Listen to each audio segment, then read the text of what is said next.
Hello there everyone, AnthWolf here playing even more Final Fantasy XIV, here with our level 55 level 55 White Mage, getting ahead of myself, Evane Jouberault.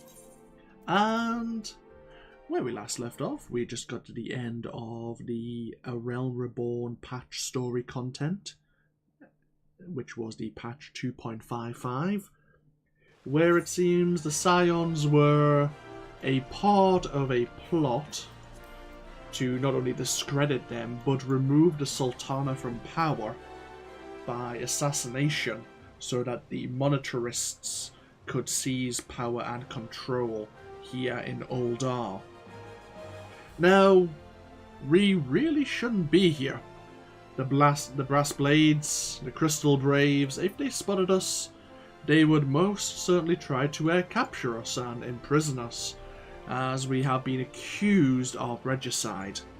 But I hope you all can suspend your disbelief, as we are going to be exploring another class, which is actually based here in Ul'dah, prior to us going into the Heavensward expansion. And that class, as you may have guessed if you've watched any of the previous videos or my slip up just before there, is we're gonna practice the art of Thaumaturgy, which is here at the Thaumaturgy Guild.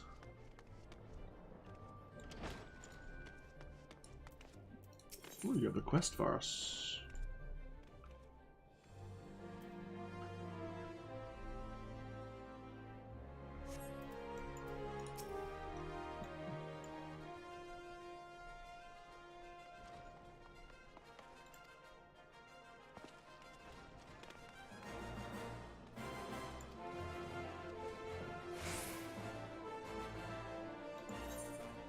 Would we like to indulge our ambitions as a thaumaturge? Most definitely.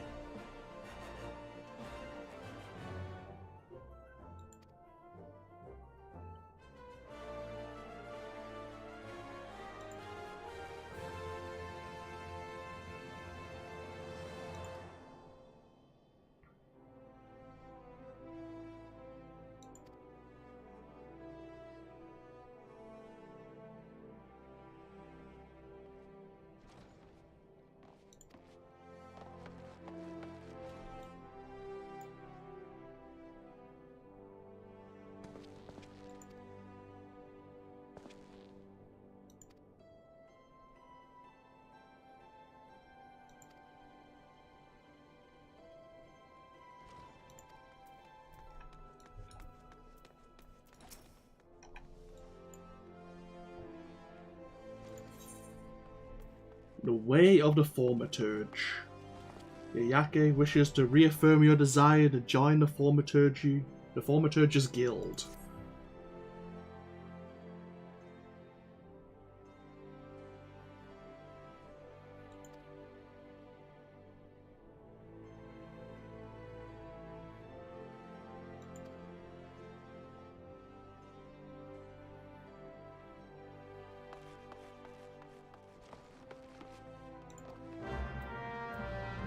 And it seems the Thaumaturge Guild has 5 guild masters, though the eldest of the family seems to be the one who has control, for the most part.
Are you prepared to leap into the abyss in pursuit of power unrivaled?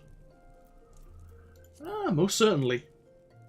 We endeavour to grasp more knowledge on the arts of magic.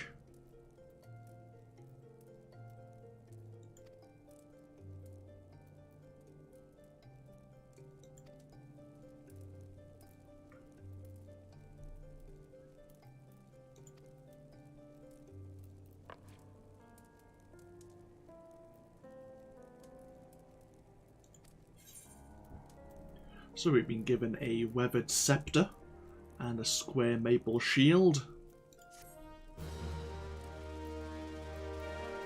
And it seems Kokobuki is going to give us our first trial.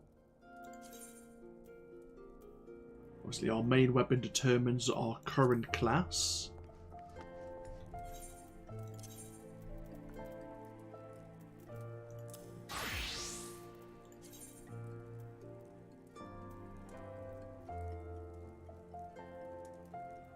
So we are going to gain extra experience known as the Armory bonus, which gives us additional experience when slaying enemies and participating in fates. Of course, we have the brand new ring, which gives us extra experience earned as well by 30% up to level 30. And we have the Alamegan earrings, which increase our experience again by 30% up to level 50. Ooh, we've unlocked the elemental gauge. The gauge displays several different pieces of information. The first and foremost being whether or not they are under the influence of astral fire or umbral ice. All fire spells cast while under the influence of astral fire will have increased potency, but will require more MP to cast. This is the same for blizzard spells cast while under the influence for umbral ice. Umbral ice also increases the speed in which MP generates. Okay, we have a new HUD icon here. I'm actually going to move that down here so I can pay attention to it more clearly. And we are going to remove a variety of skills. Yeah, it's been a while since we wore our basic Elezen armor.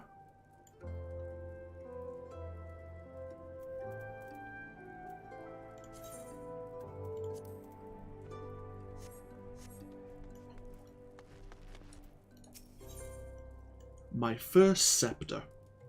The Guildmaster Kokobuki wishes to test the limits of your thaumaturgical aptitude.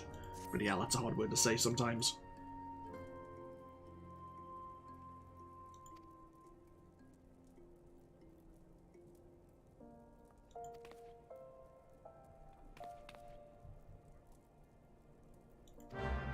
Okay.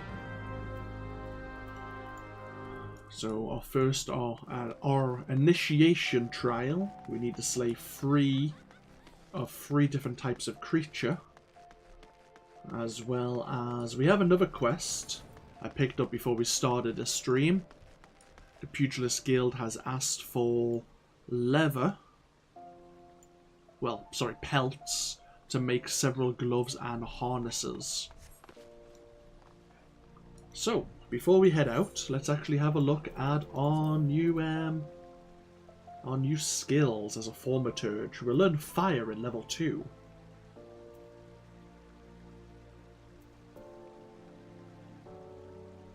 We have transpose. Okay, there's a lot of skills we can probably learn as we go through.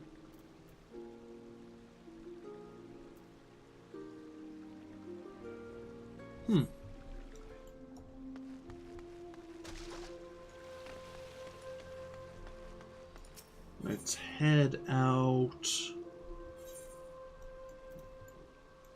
Which gate is this? The Gate of Nald. And let's start learning the art of the Thaumaturge. This is going to be a mostly kind of relaxing random stream or video, depending on how you're watching this. There's not much we really need to do. There's going to be no progression in the storyline. This is just going to be a slow leveling video, so if you're not interested, I can totally understand.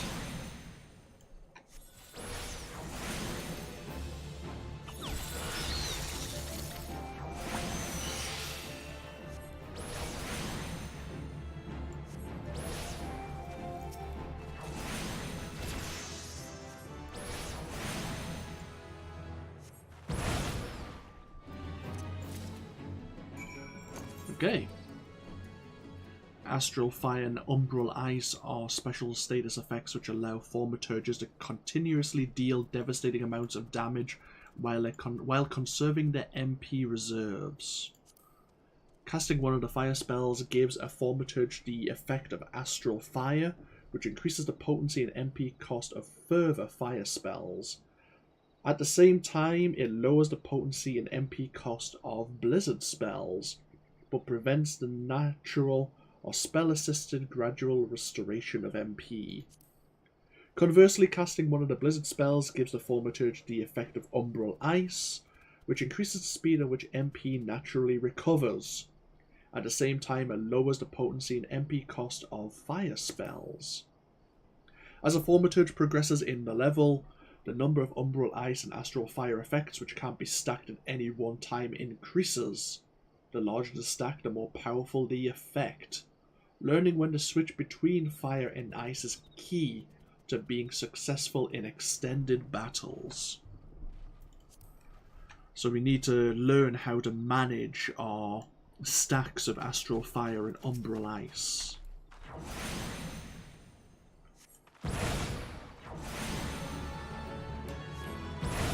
So you see we have, I guess, one stack right now. And it only lasts for a little while.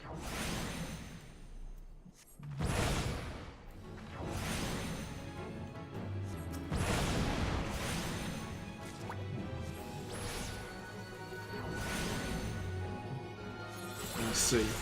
So they get 2 stacks. To get 1 stack of Umbral Ice, we need to cast Blizzard twice. Wants to get this, wants to remove the other effect, and then wants to get the new stack. Okay. We are level 3 though.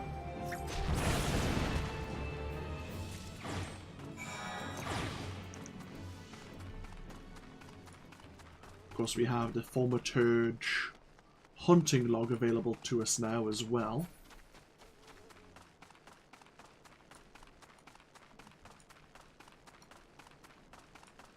Let's join our fellow Thaumaturge here and look for some targets.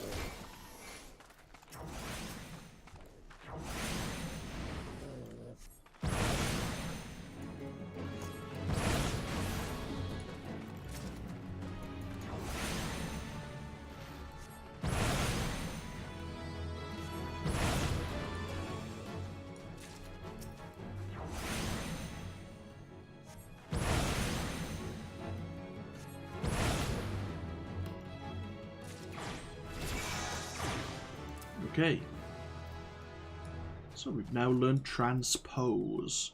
Swaps Astral Fire with a single Umbral Ice, or Umbral Ice with a single Astral Fire. Okay.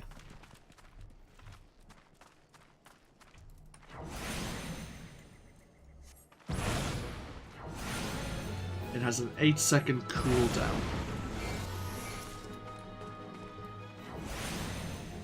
So it's a good way to keep your at least 1 stack. It probably won't matter once we have multiple stacks.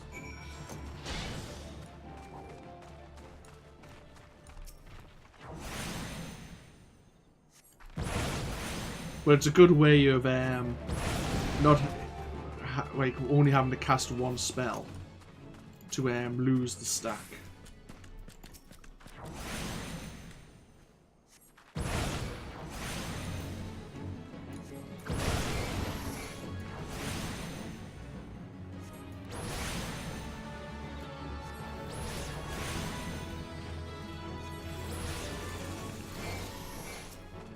Get ourselves to level 5.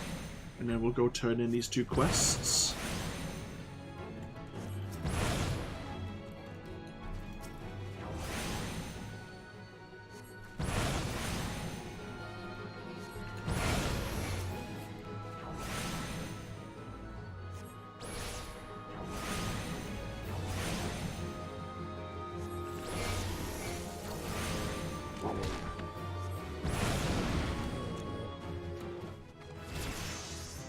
We are, level 5. Very nice. Do we have any new armor? No, we do.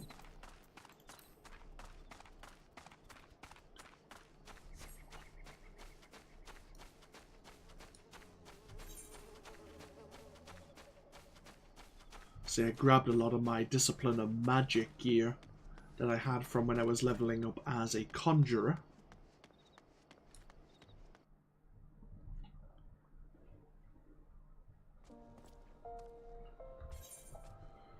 So, level 6 we will learn Thunder. And then level 10 for Sleep. Okay. So let's hand in these shrew pelts to the merchant outside of the Pugilists Guild.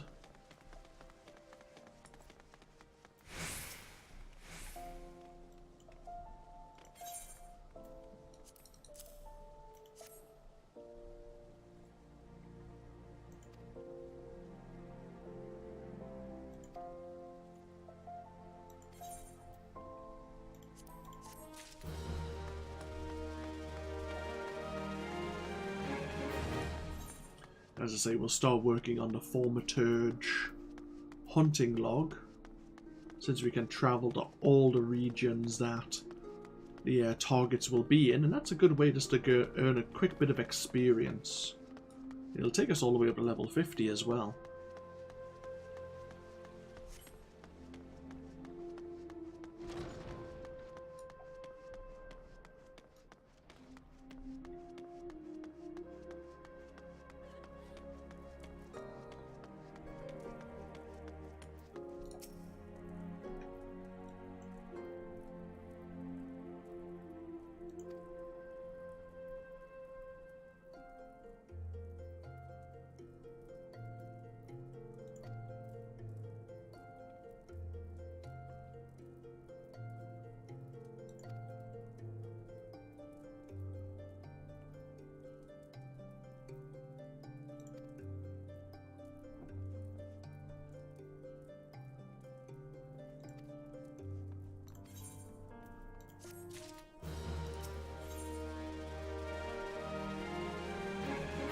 The Threat of Intimacy.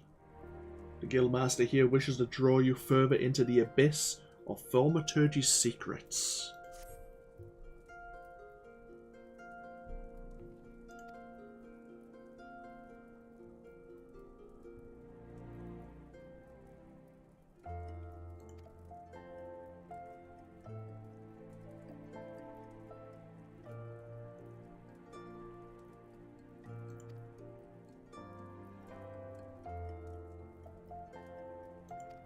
I see.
Pay him in sorcery blasted fish.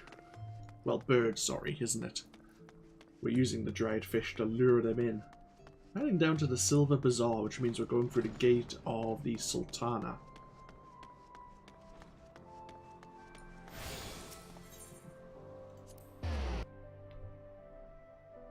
So we'll keep our eyes open for any of our hunting log targets. I think cactuars are actually relatively close by. They might just be down... Oh, ladybugs.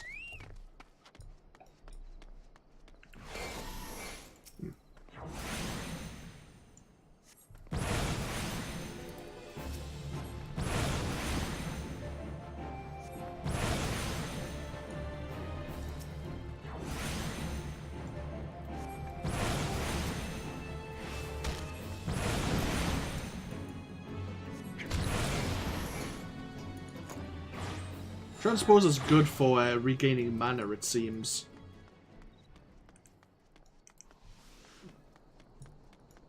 Any cactuars down here? There are. Lovely.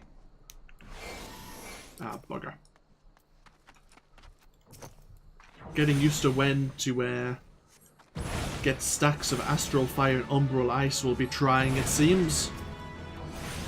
That's something we'll have to work on.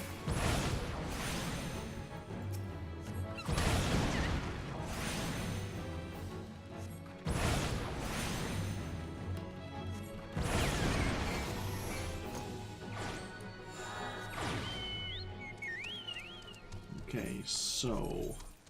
Oh, that's the wrong button.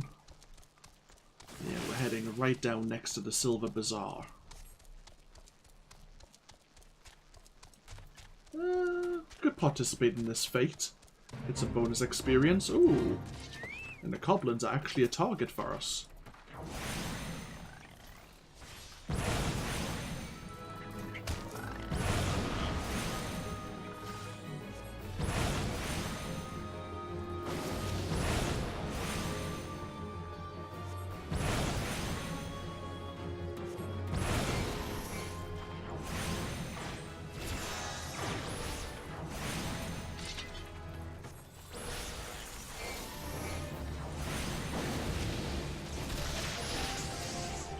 Let's have a look at Thunder.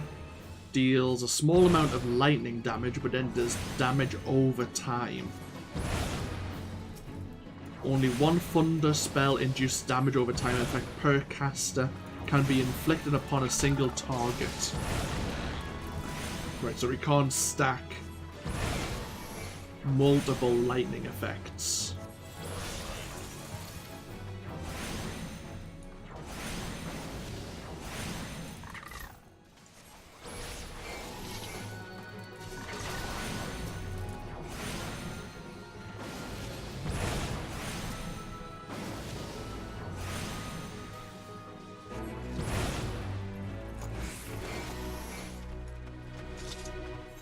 There's another fate.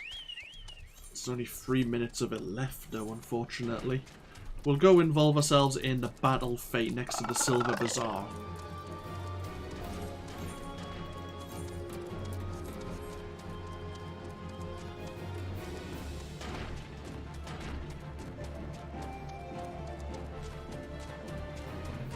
Hammerbeaks have drawn too close to the Silver Bazaar for comfort, causing many a sleepless night for the hamlet's residents. Become the anvil which stops the Cloudkin's advance.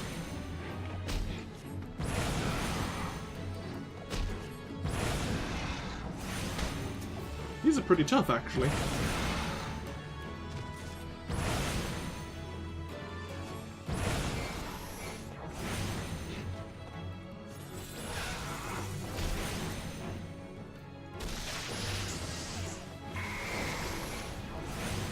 Oh, they poisoned us as well.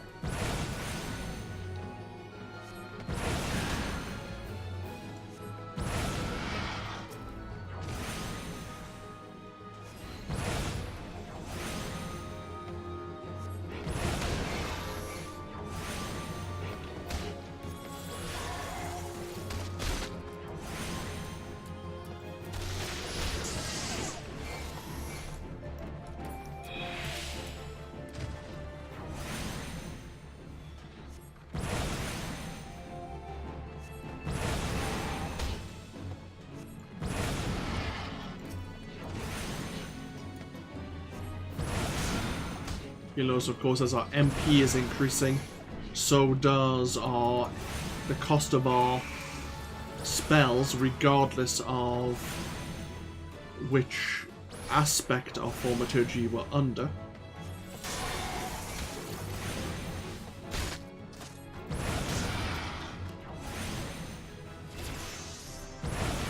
Hey, level 7.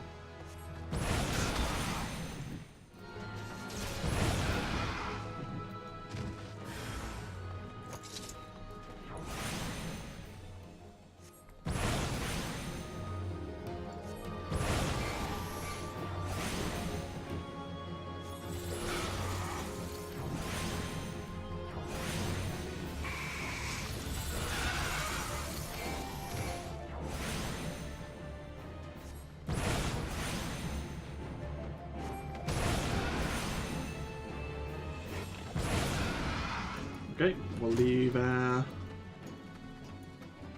Morpheus there to finish off the fate for us.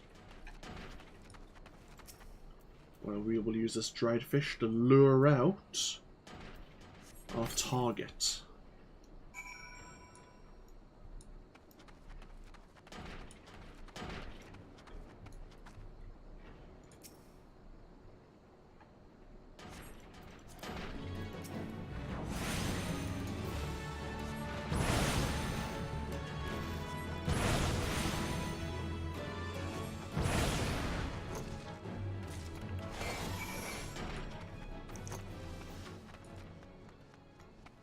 Okay, we have a slice of vulture breast.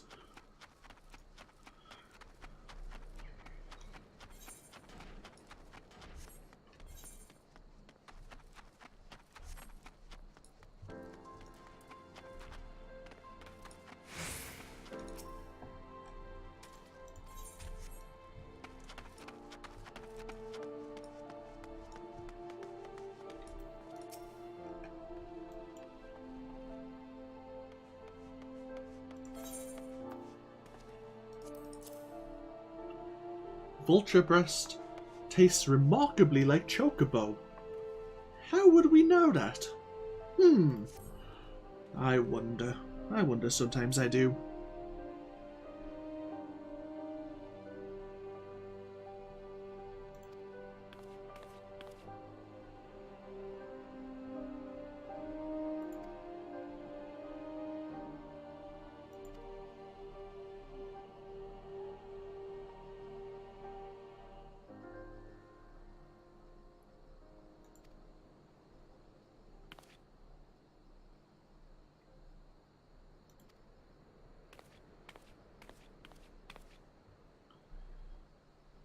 Is she the sister of the Thaumaturges then?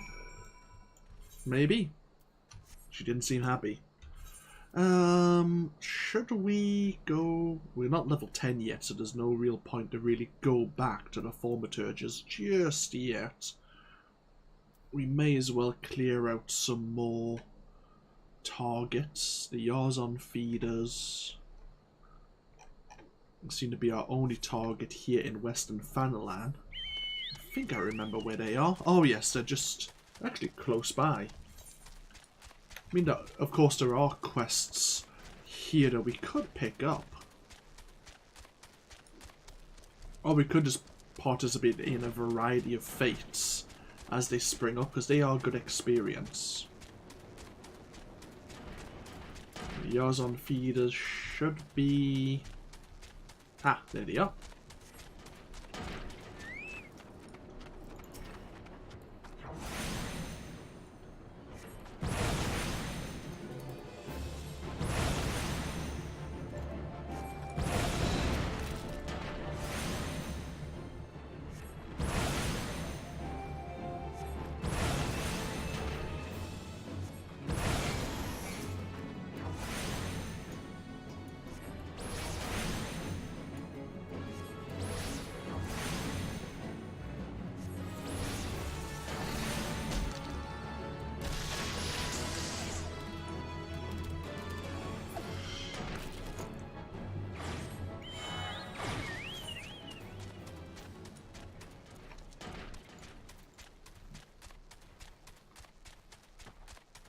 We could go grab the level 5 Thaumaturgy weapon, of course.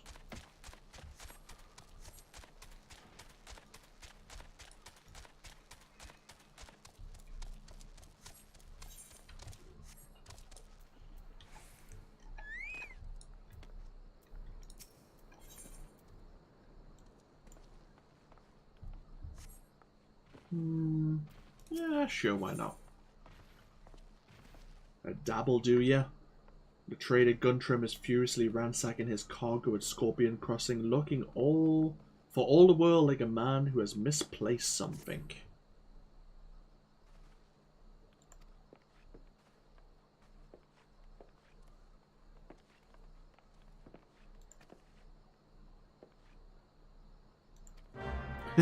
He needs bottles of cactuar blood, and he doesn't care how we get them. Nor rain, nor heat, nor gloom of night. Oswald needs your help to locate a misplaced shipment.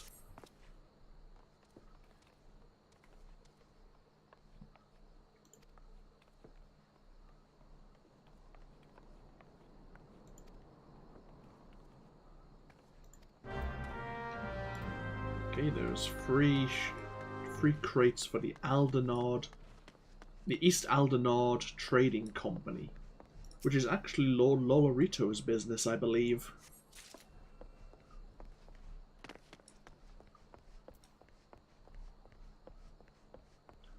There's one. Where might the... Oh, there's one there as well.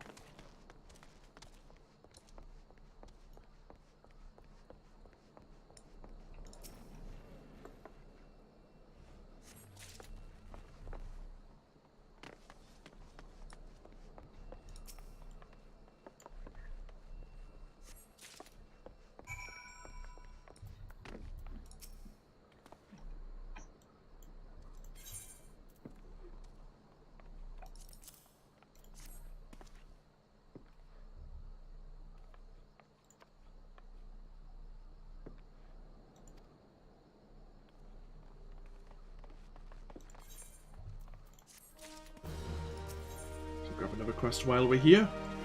I believe you can fly. Oswald is holding a letter addressed to someone at the Silver Bazaar.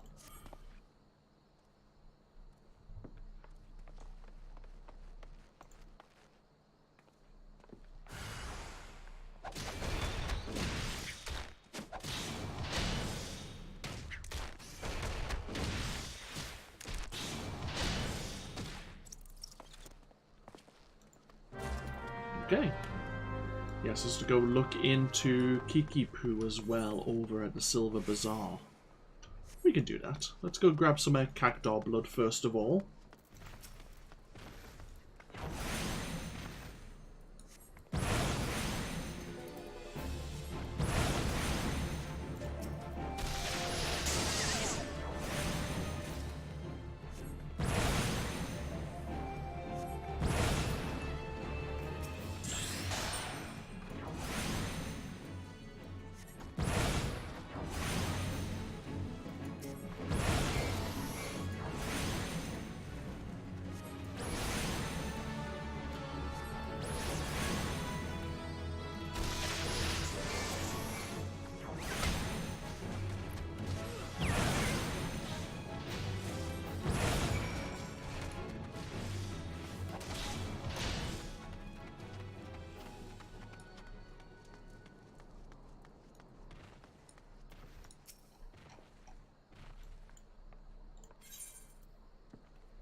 So cactuar blood. Actually, this clear liquid is far closer to water than it is blood, except that is. For the cactuar it is taken from. For him, it is most definitely blood.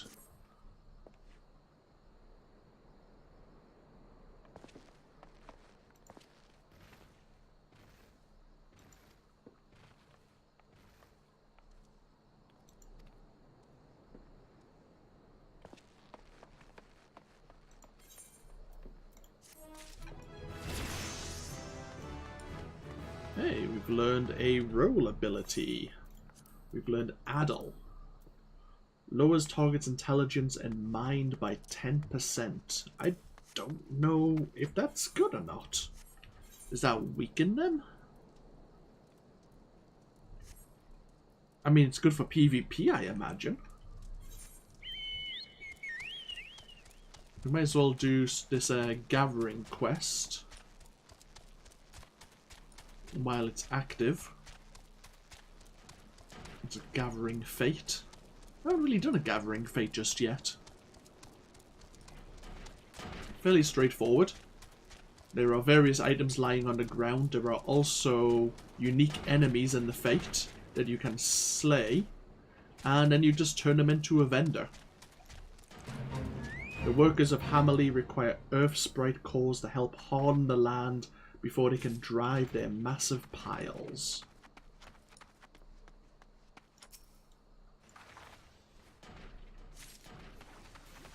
So you see the progress increasing by other people handing in cores to the NPC.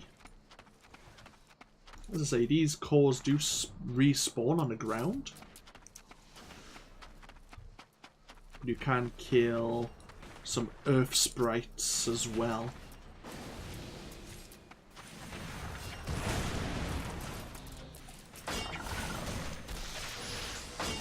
Doesn't matter which way you get them, but of course killing the earth sprites gets you a bit more experience as well, just for the combat.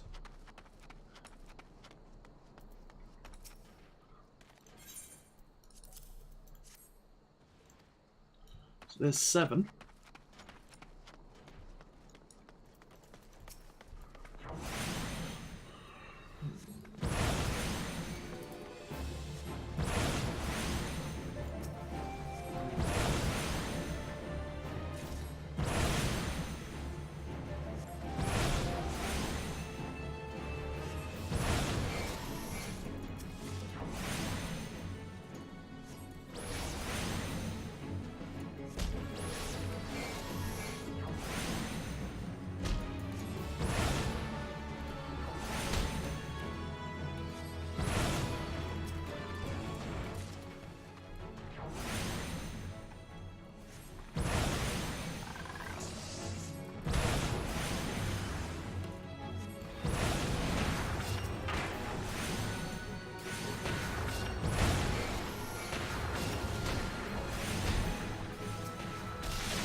Nope.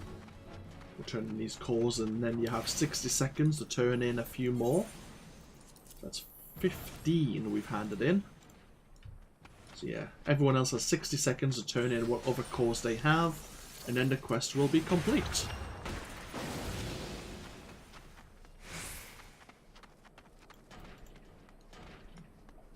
So we'll leave this map open just so if there's any fates that do spawn, we'll know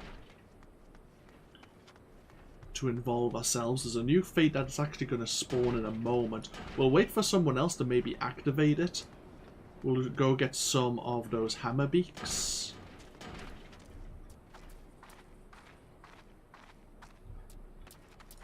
Because it's a... You need to defend some crates, I believe, in that fate. So it's best to have a few people.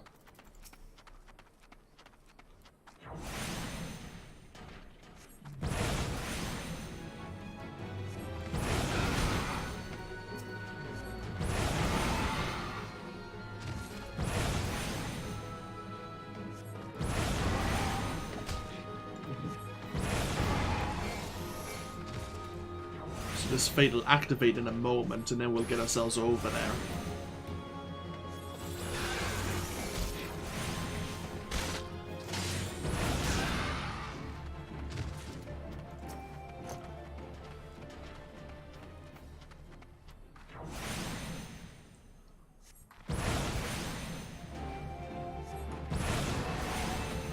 surprised someone hasn't activated it yet.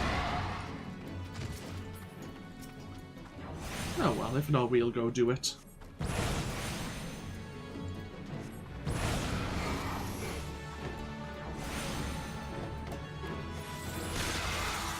There we are.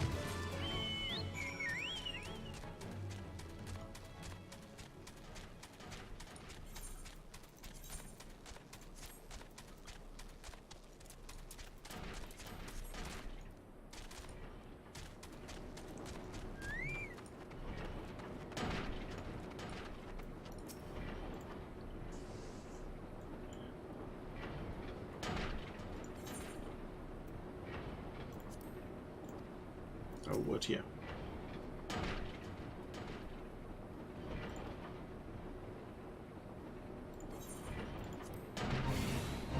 Now banished from Uldod for various acts of vandalism and basic fuggery, a gang of unruly yet simply adorable goblin muggers has made its way to Hammerley, where the beastmen have found a new favourite pastime, the destruction of random items.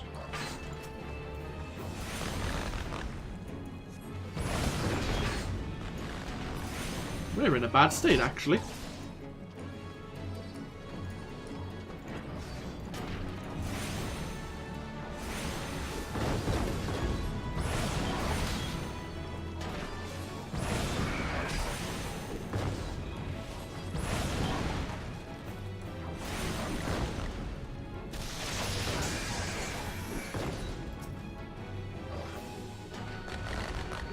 Oh, it's you. I need a moment to recover some health.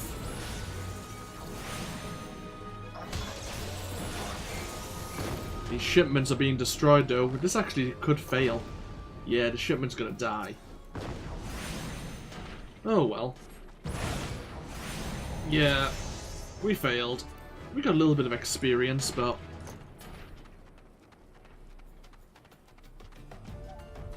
oh well. We are level 9 now.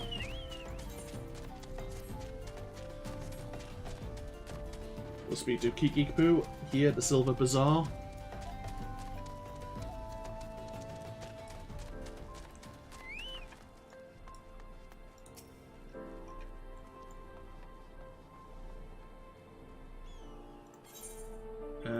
No, we have a letter from Oswell asking how you are.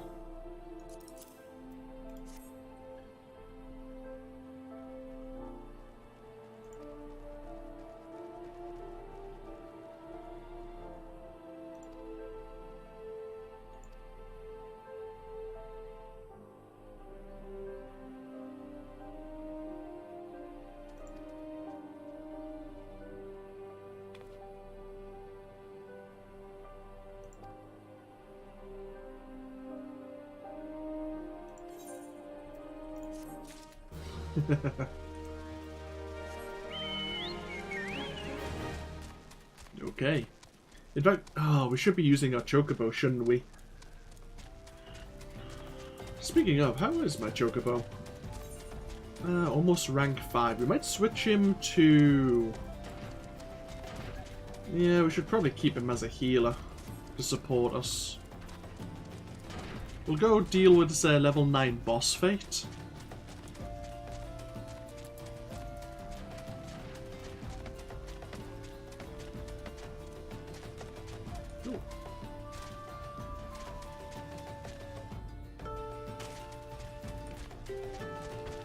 Now, is it down here or is it actually up there is the question. No, it's over here.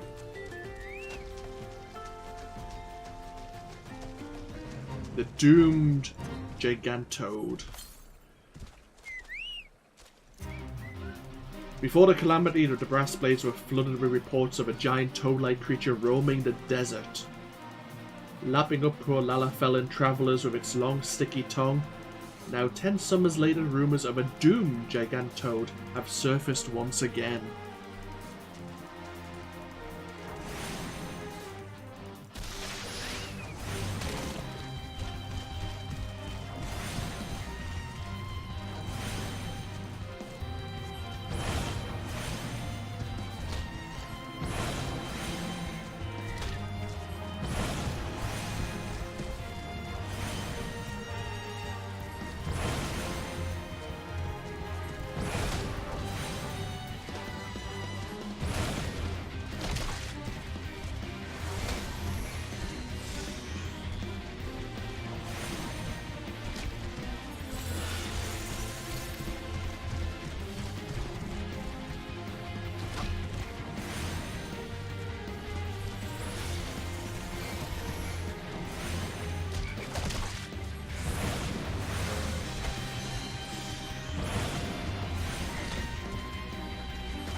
This toad is beating us up quite badly. We might need to leave. Yeah, it looks like we can't handle the toad right now. Unfortunate. If that's the case, let's head over to Central Fanalan and deal with more of the hunting log, because that'll get us to level 10.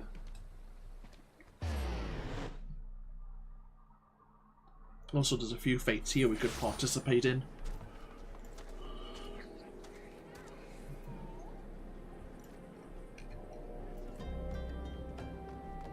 Okay, so what are our targets here? The Surfeit Clouds, which are where again? We have Spriggans, Quicurn, and Sunbats. Surfeit Clouds, Surfeit Clouds. Ah! Well, there's one right in front of me.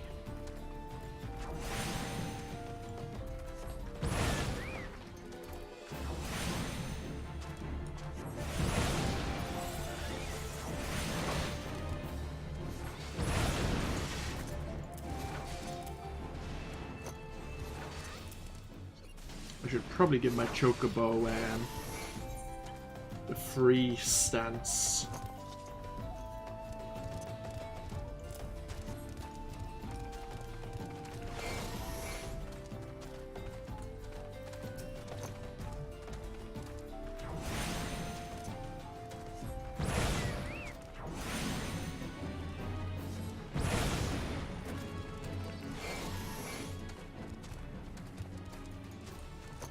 So that it can aid me when possible.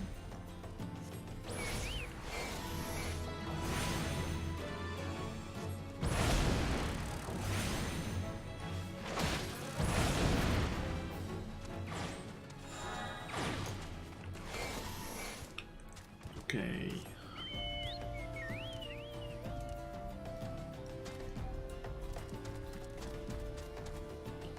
Spriggan Grave Robbers, Quicurn Shell Sweepers.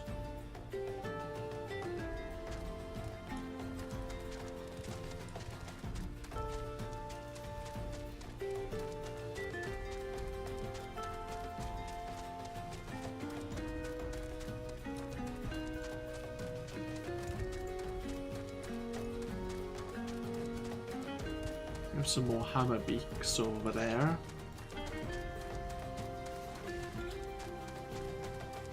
I think the Quicurn are over here.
So where? Oh, actually, I know where the Spriggans will be. They are just down here.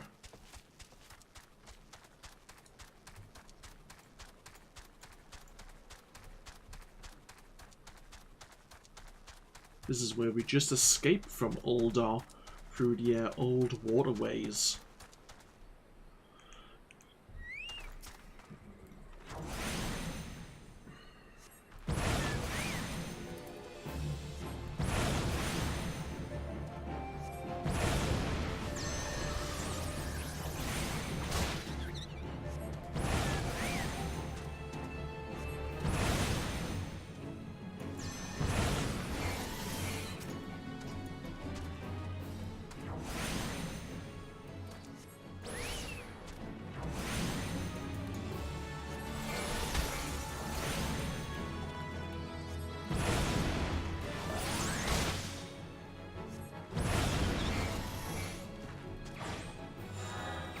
Okay, and our last target is sunbats, which are over at the clutch. Okay.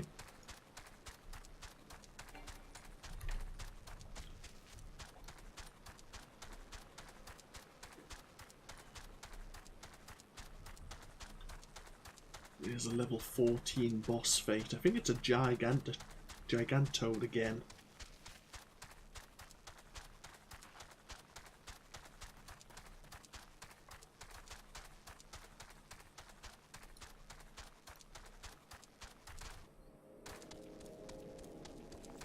We'll go locate these sunbats, and then hopefully we've earned enough experience to continue our Thaumaturgy class quests.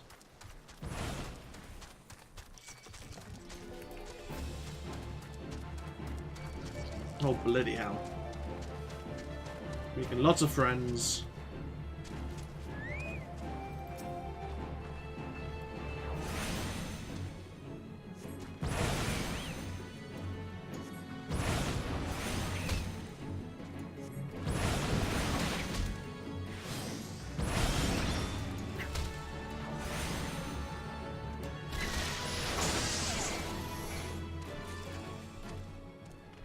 Get up here? Yes, I can.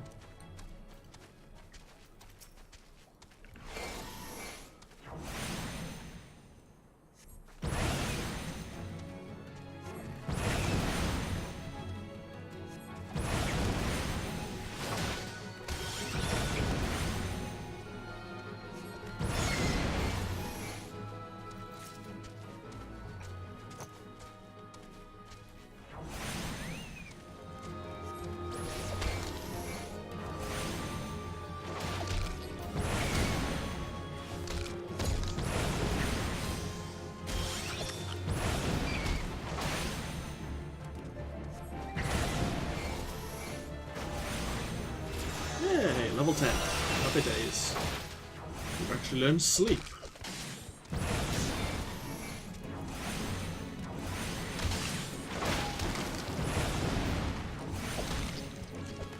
Puts target and all nearby enemies to sleep. That's actually really damn good. So it's not like riposte where it's a single target. Okay, back to Uldar we go then.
Oh, apologies.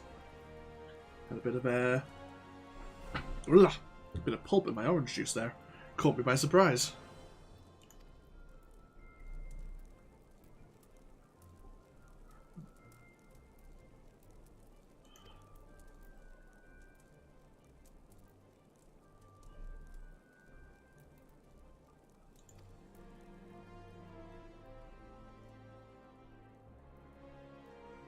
Fortune favours the fighter who flings fire from afar.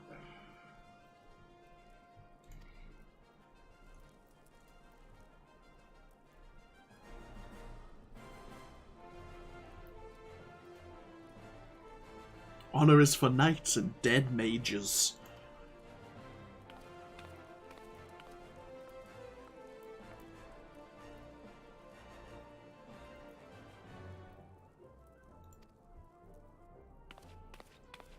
Uh-oh.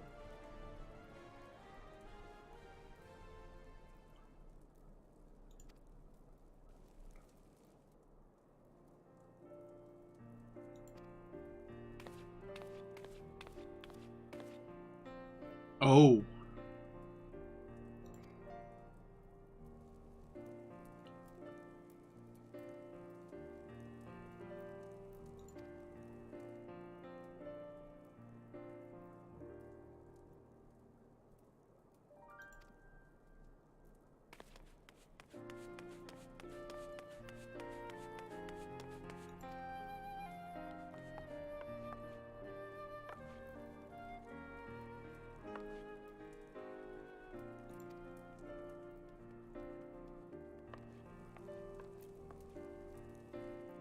Oh, younger brother.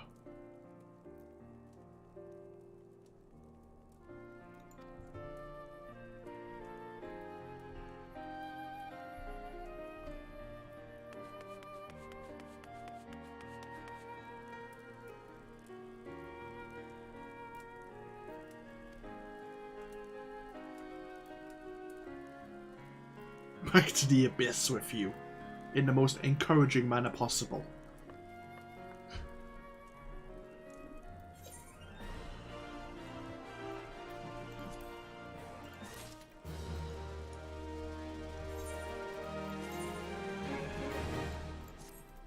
So we now have the bone staff.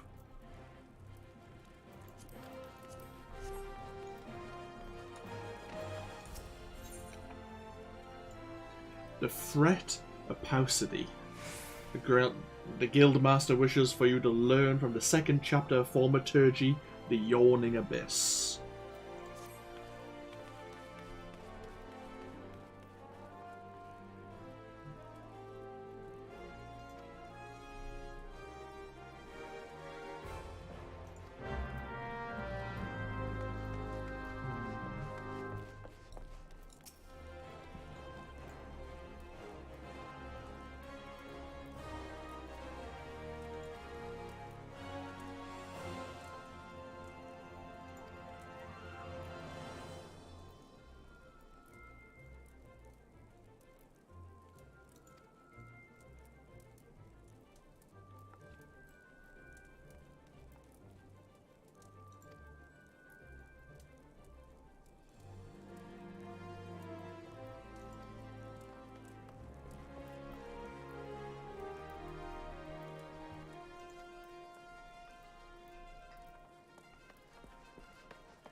Okay.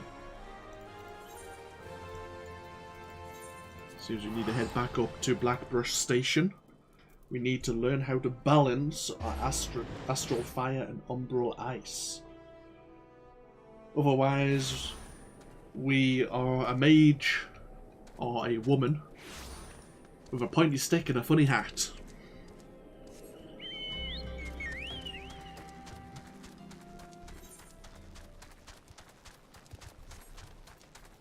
Okay, there are efts here that we need to slay.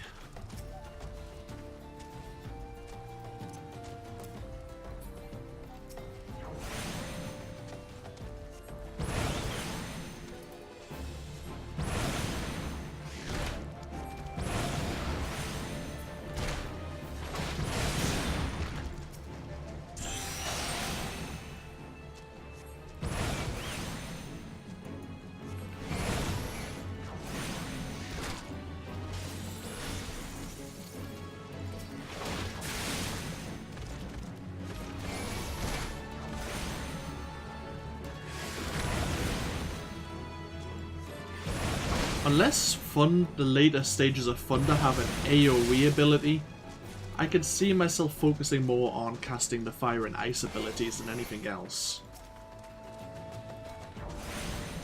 It's not a lot of damage for what it gives us, even if it's damage over time.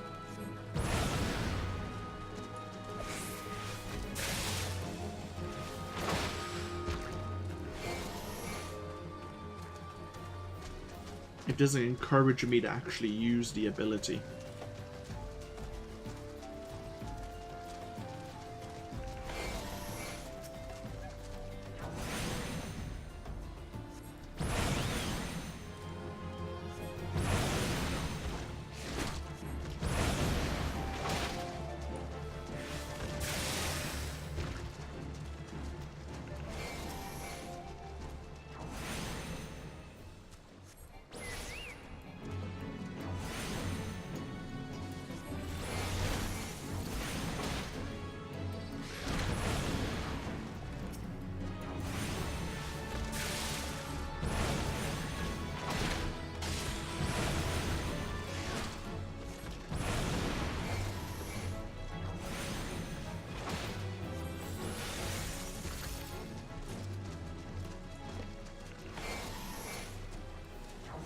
Oh, that's right, today is when the challenge log reset as well.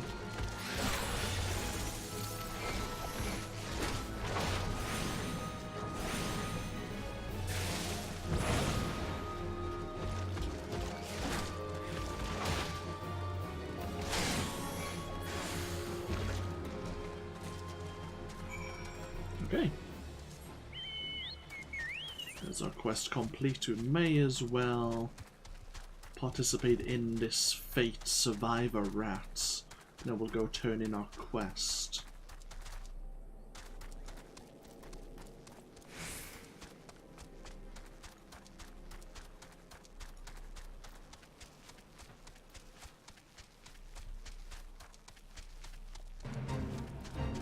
The Bandit Creek-Hern Bandits has left its camp in search of fresh prey, and the brass blades are bent on seeing the beastmen's efforts end in failure. All aid provided by adventurers will be noted and duly rewarded.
I will leave the Thaumaturgy to help out.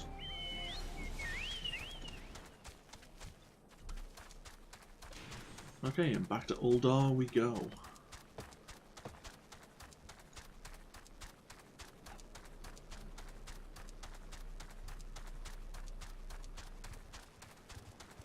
I mean, I'd rather go back once we're level 15, of course, but we can grab our new weapon at the very least.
I would probably flee.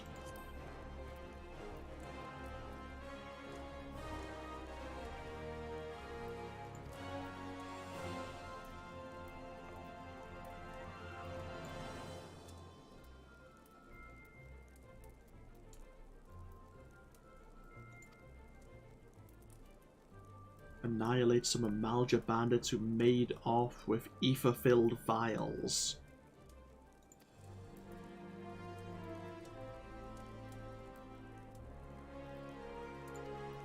And collect some of the blood from their char-grilled corpses. Okay. Let's head over to Camp Drybone then.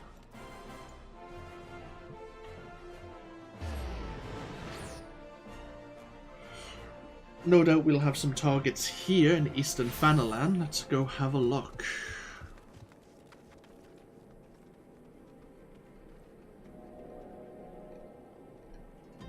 The Tukos, the nannies, the blowfly, rotting corpses. Okay.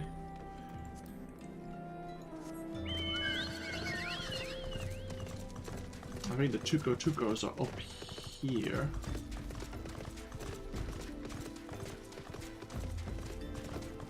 Oh, well, here's a nanny as well. Perfect.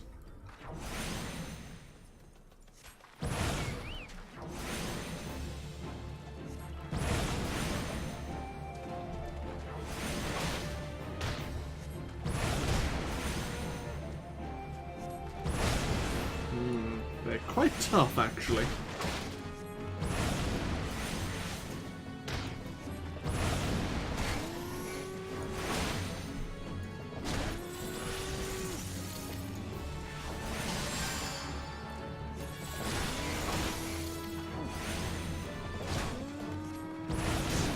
Ow. Well, that was embarrassing. We just got ourselves killed there. Level 17 Tukos.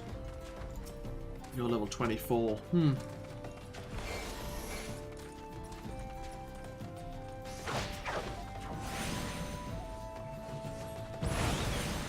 Oh, we're missing. That's not a good sign.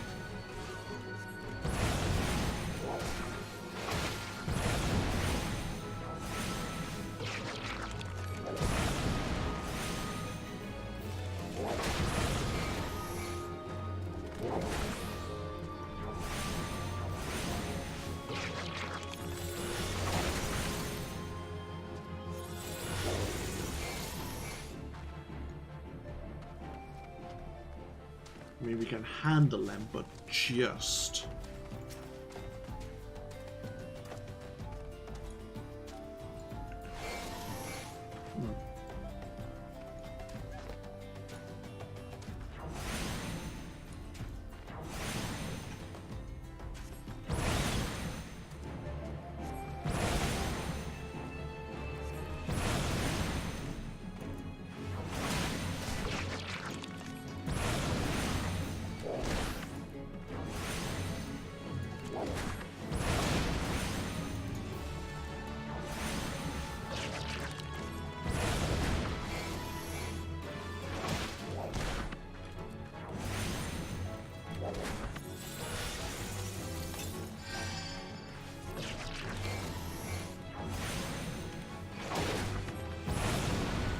Ouch.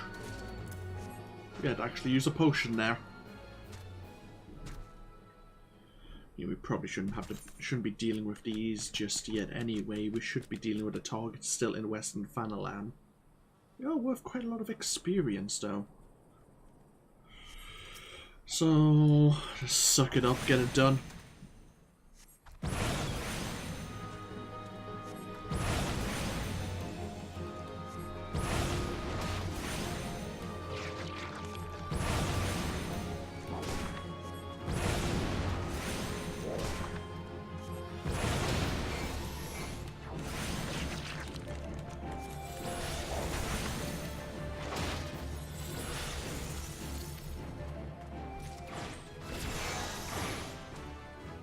Nice. Level 11. Okay, we need a couple more nannies.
Looks like an Amalja vehicle.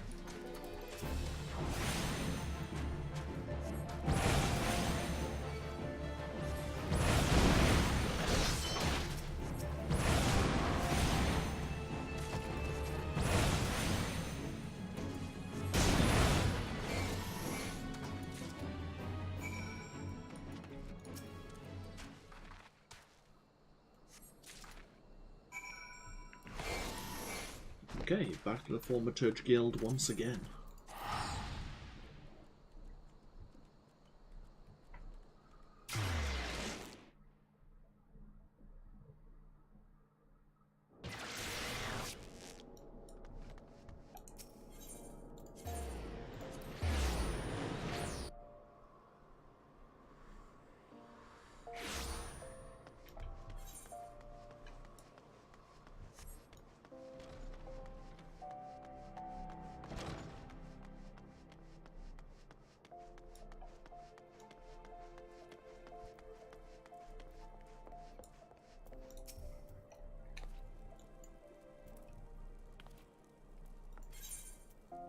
Yeah, so we have the Crate of Ether. This melodious lifeblood is so dark and red it almost appears black.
Well, that was a bit rude, just talking about his deficiencies in front of him like that. Sometimes you need to be blunt to get the point across, though, of course.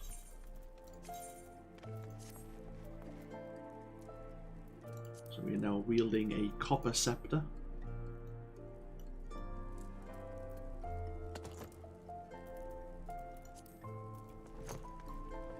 Okay. All I'll do is, we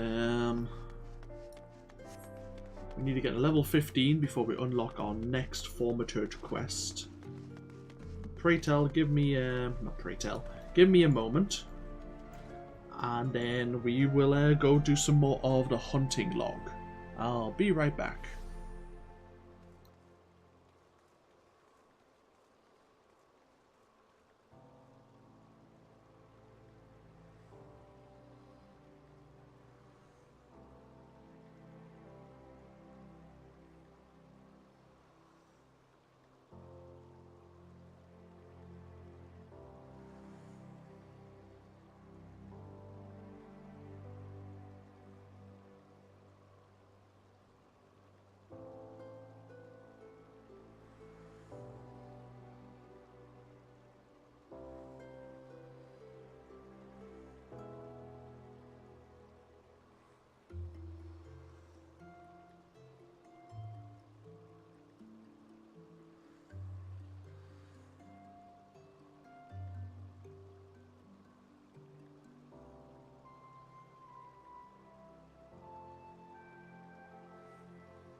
So I better wait there. Okay, so I might as well start once again in Western Fanalan and start dealing with a variety of the targets. Some of them are on Central Fanalan, some in Western Fanalan. In the meantime, at the same time, we can be working on various fates, participate.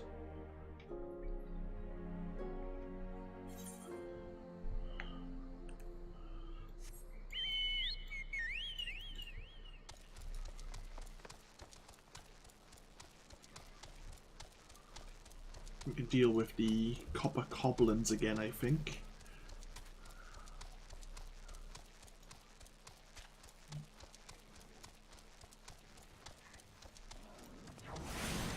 We might need to sink ourselves down for a few of the fates, but that's not a terrible thing.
Okay, so some targets up at Horizon's Edge. We also need to deal with two giant tortoises. Or tortoise.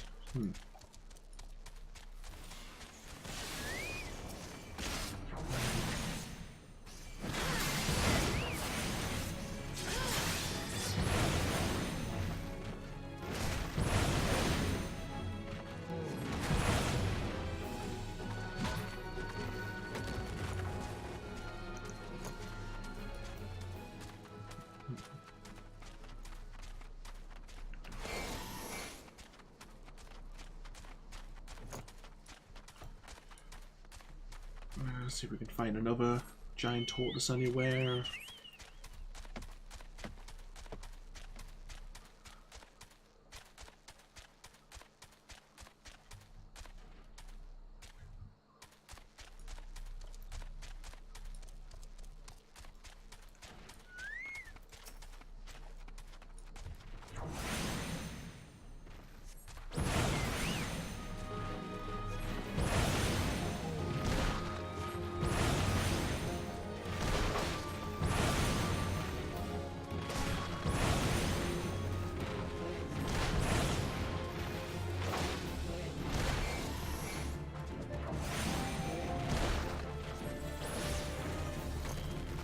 Okay.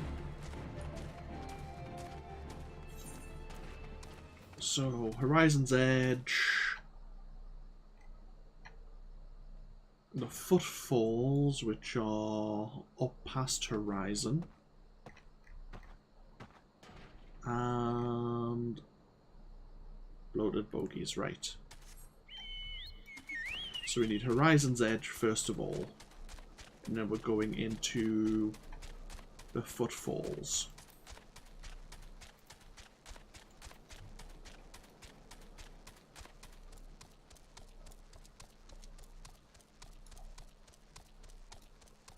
Let's see, we'll be able to do guild hests now. And we're getting close to being able to do dungeons as well. So here's Horizon's Edge. We are looking for bombs and copper goblins. I think they're both up this way, next to the Copper Bell mines.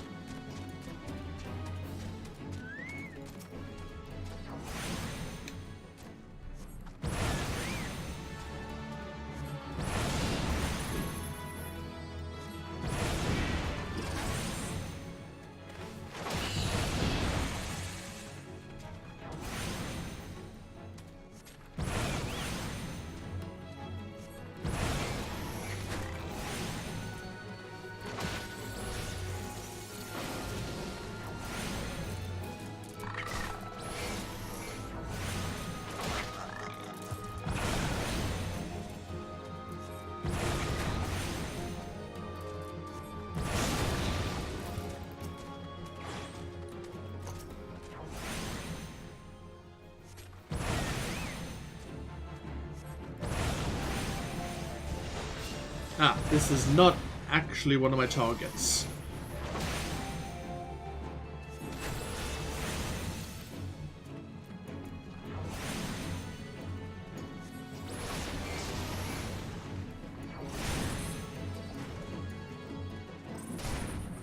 Oh, he interrupted me.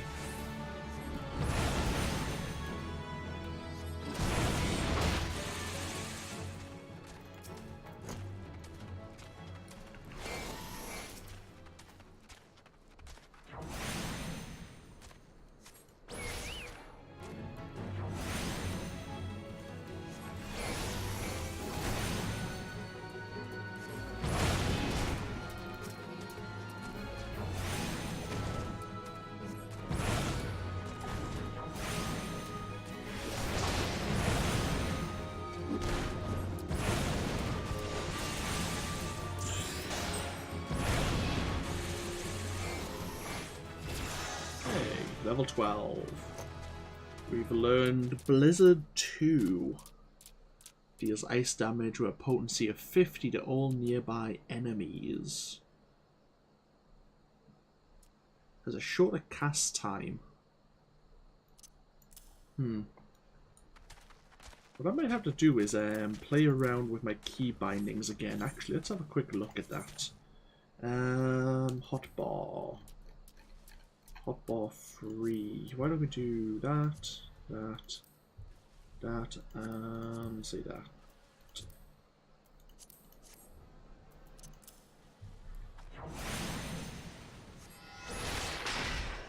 Right. So it has the additional effect that it binds enemies in place for 8 seconds. We've also learned Break once again, which has a heavy effect. Slows enemies down by 20%. It's a skill we're not really going to be making use of, let's be honest. We're probably not even going to use Addle, so let's not worry about it. It's just another skill that's going to be on our boss. Sleep, yes. I imagine we'll be using Sleep. Right, so I need to now get myself into the footfalls for the fixed shells and the bloated bogies. And then we're heading into central Fanaland once again.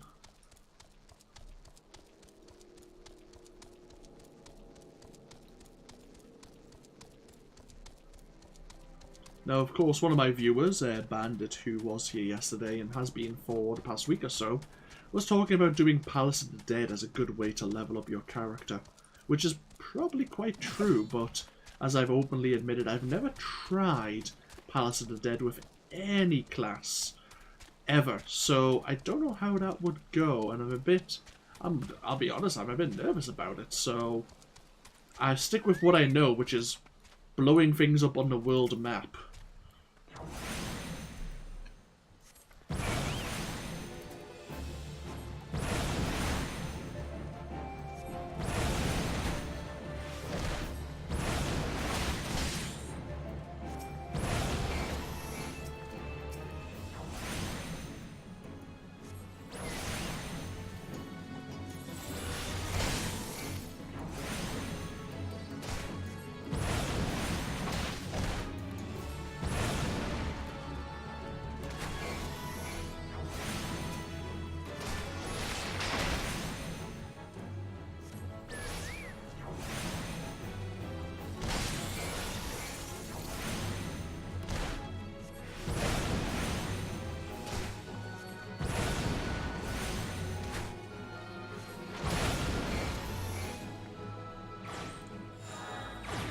Bloated bogies, I think, are just north of Vesper Bay.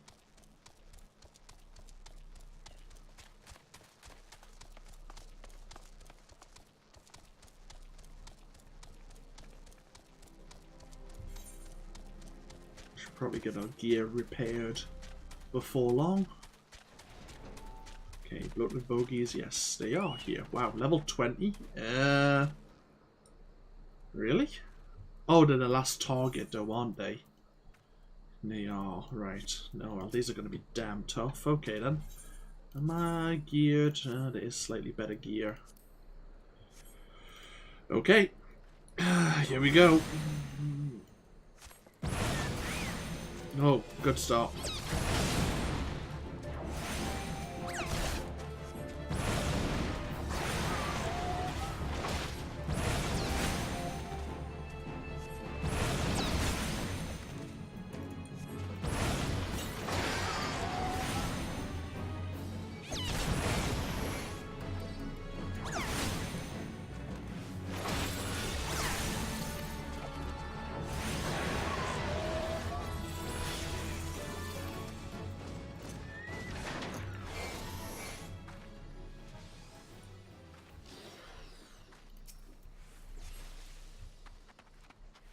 Blue mage.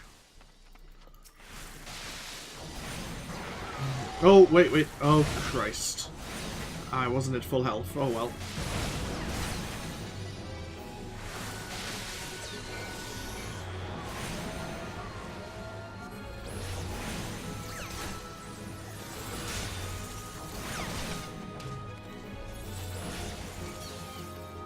Oh, the flame recruit helped us. That's nice of him.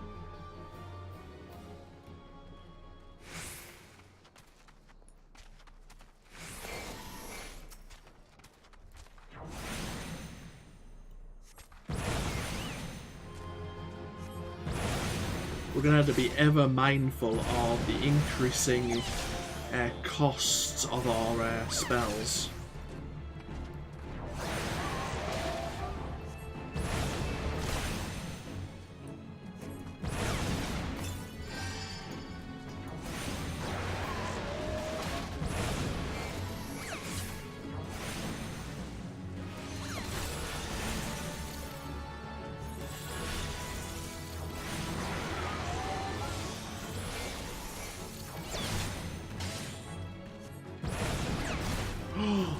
No, it's not the time to be missing. Well, that could have went horribly.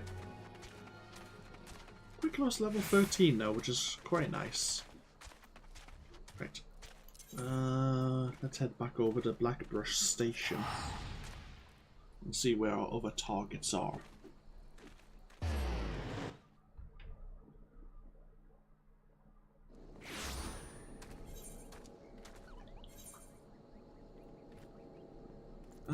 There's a boss fight that we could participate in. Let's not do that. We need Cactars in the clutch as well. Quivertons. Antling sentries, which is where we're going. Okay, so all our targets are really in the clutch. Okay.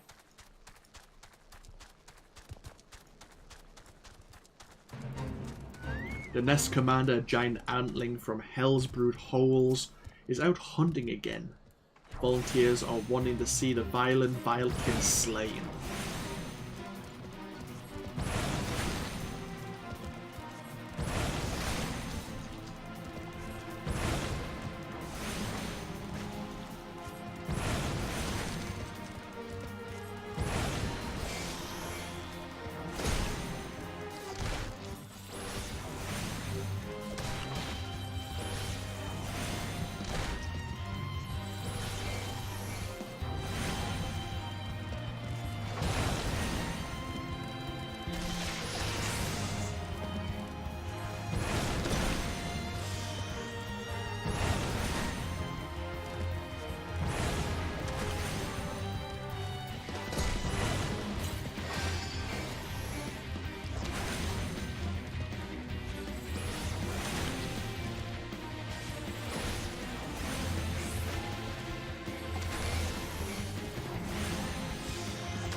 Ooh, there's a lot more to be aware of, which I like. We've got to keep an eye on our astral aspects. Need to be aware of our mana, our health, our positioning. Holy hell. It's rather tough. Goodbye, Aether. Here's our Antling Sentries.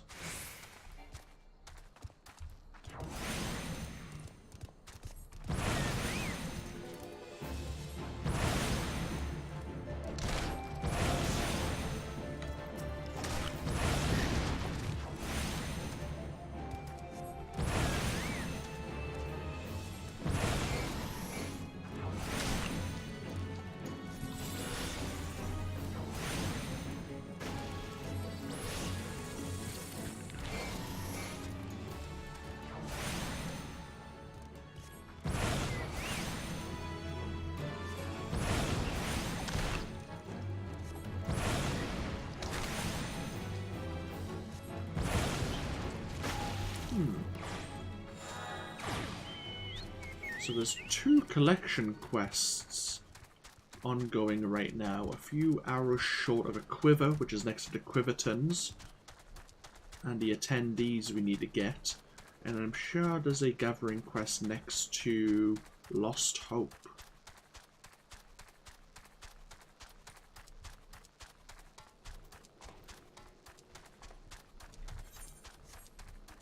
I think we'll quickly go repair our gear. It's kind of important.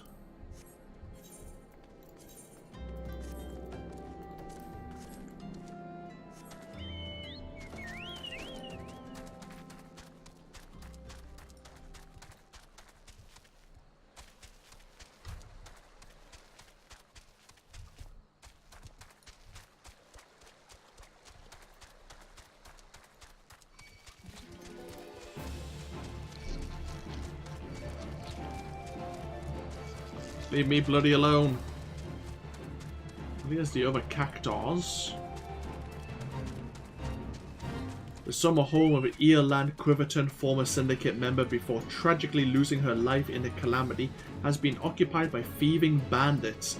Even one claiming in fact to be the noble lady's heir. Rumor has it that the bandits used a rundown manor to hide their booty, and a merchant is seeking aid in recovering his stolen goods.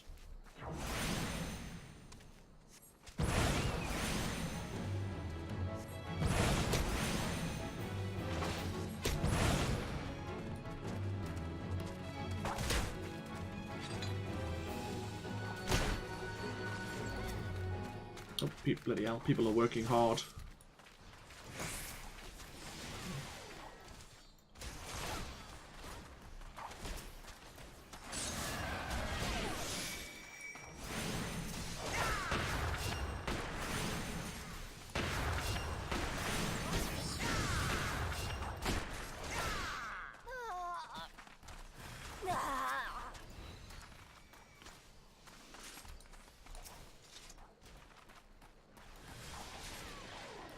Grab what shipping crates for the merchant we can.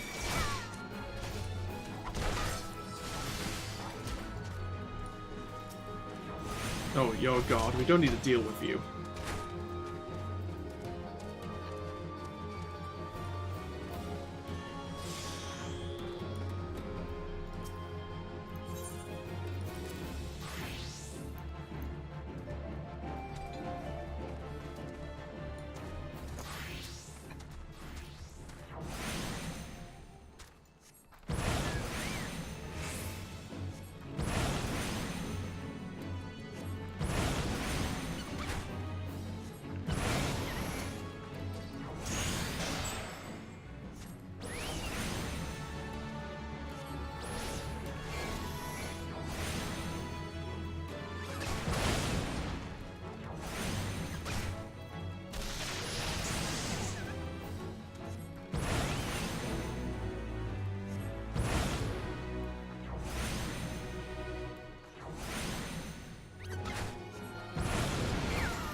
Okay, We do have another target or two up here, the attendants.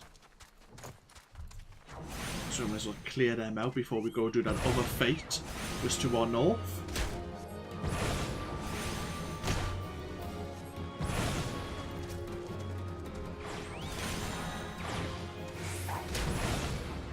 Oh, we've done it already. Whoops. Ah, we only need to get 2 of them. My bad. Oh well, no matter.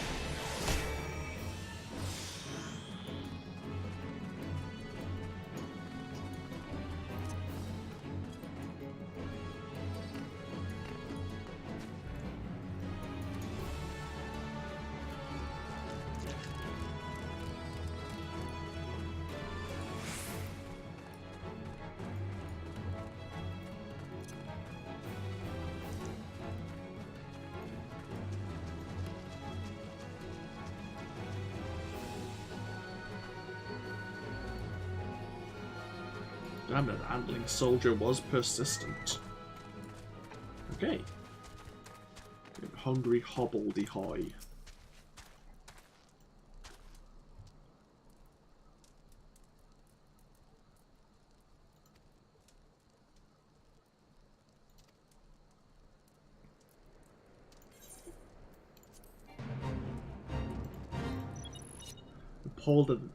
Appalled at the displaced souls living in the shanty towns beneath the towering city walls of Ulder are driven to eat rat tails and goblin eggs just to survive, the Sultana has ordered her subjects to procure edible cactus leaves and distribute them to the starving masses.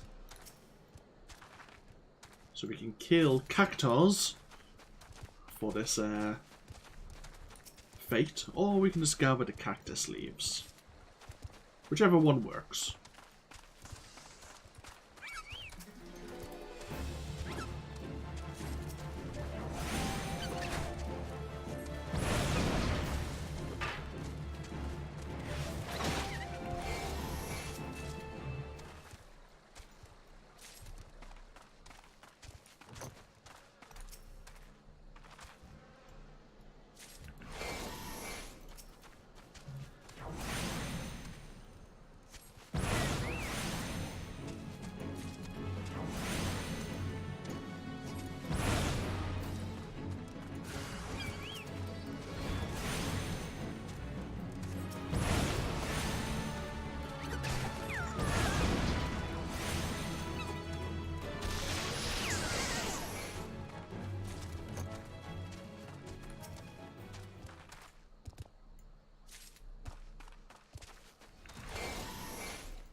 Anyone else doing the quest? Doesn't look like it. So we'll turn in all these cactus leaves. Looks like this paladin may be starting it.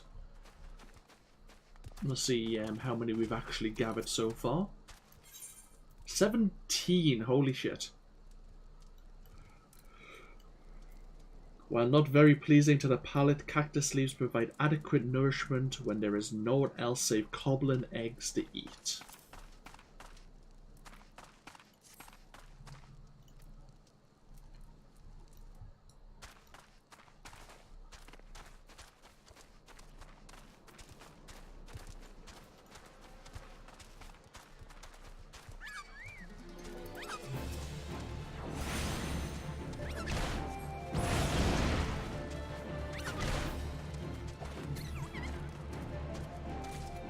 More than happy to leave that paladin to grab as many as they want of the cactus leaves, but they seem to be dotering around, so we might as well get it finished ourselves.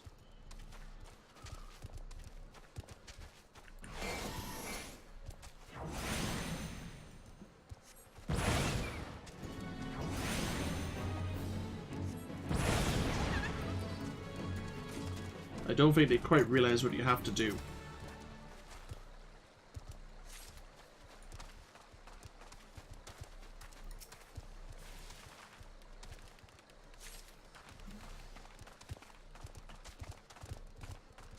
They're killing a few of the cactuars now. Oh well. Oh, we'll turn in these other cactus leaves, such as life. Now they have 60 seconds to turn in whatever cactus leaves they can gather. Ooh, we have a level 14 boss fate over in the clutch. Well, let's participate, shall we? Actually, this may be a terrible idea. But if all else fails, we can do the brave Sir Robin routine and run away.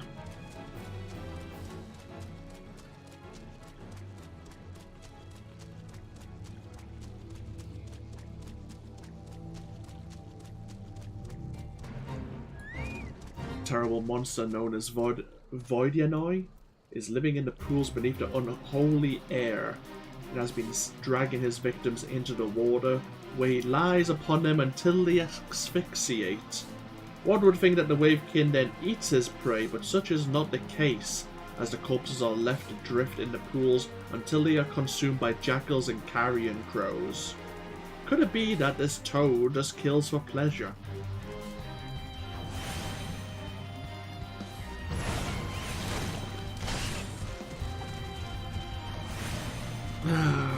Yeah, we're not doing a lot of damage.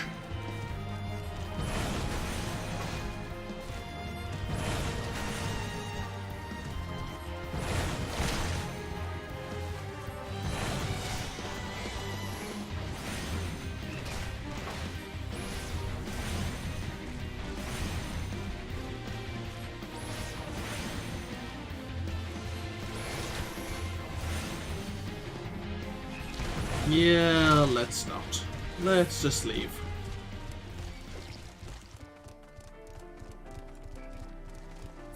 We have to kill some of the toxic toads, but we could do it, but we'd be eating through so many of our high potions.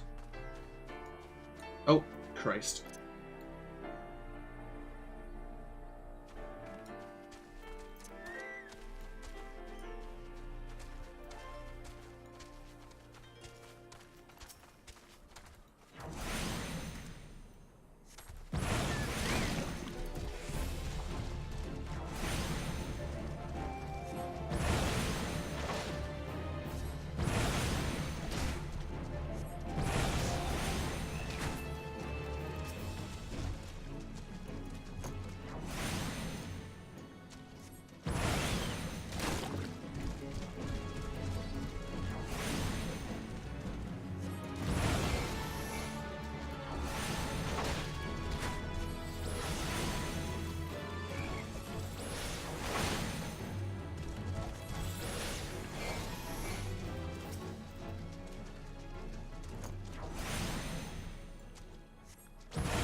Okay, so we have two more targets and they're both in Eastern Fanalan.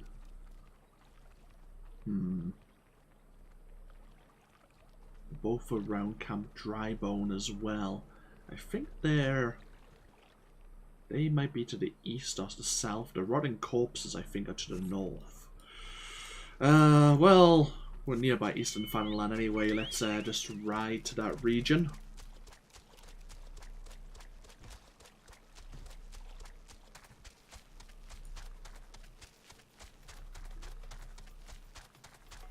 I mean, we do need to get to level 15 to continue the class quests.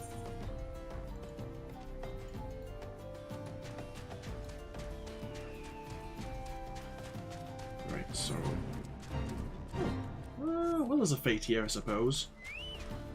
Tuco quills are prized for their durability and sought by weavers across the realm to use as sewing and knitting needles. The spines of steel quill Tucos, however, are a different story.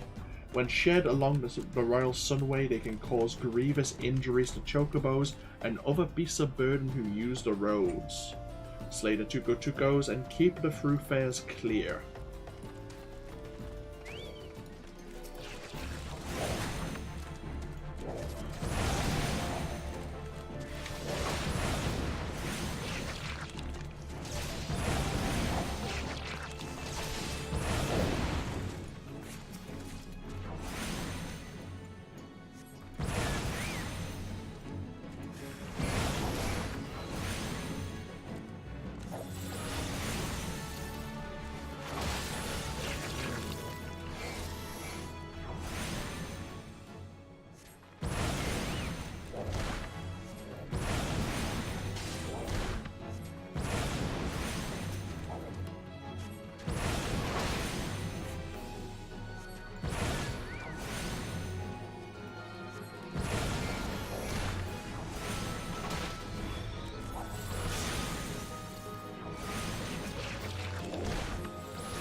Level 14.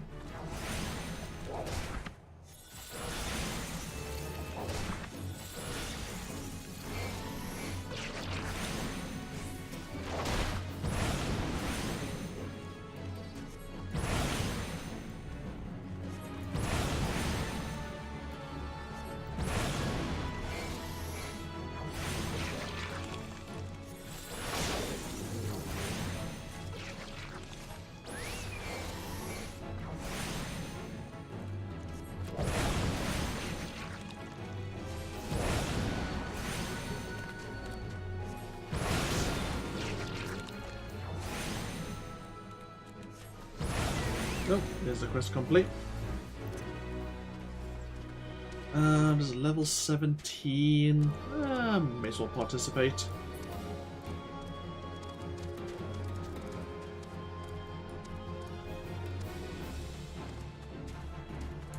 Any new gear we can wear? Yes. Oh, we can't equip them during combat. Because that steel quill Tuco is still running away. There we are.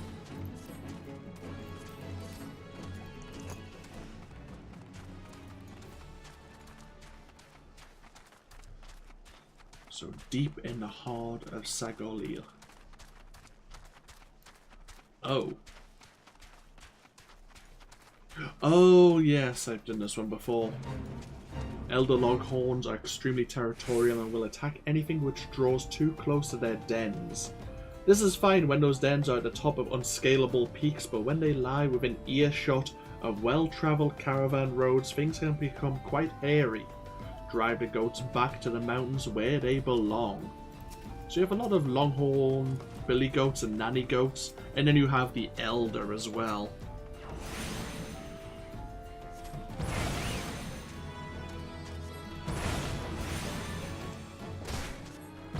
And of course they're aggro together. Great.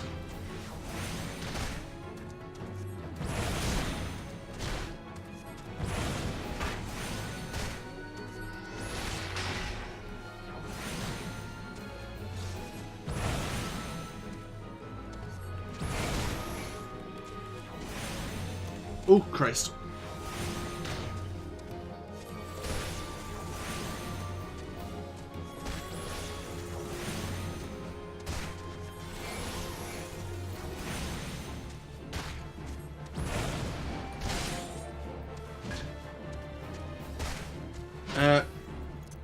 Can you help me, Chuck? It was still on follow, not free stance. Yeah, this archer's in trouble. This archer's in a lot of trouble.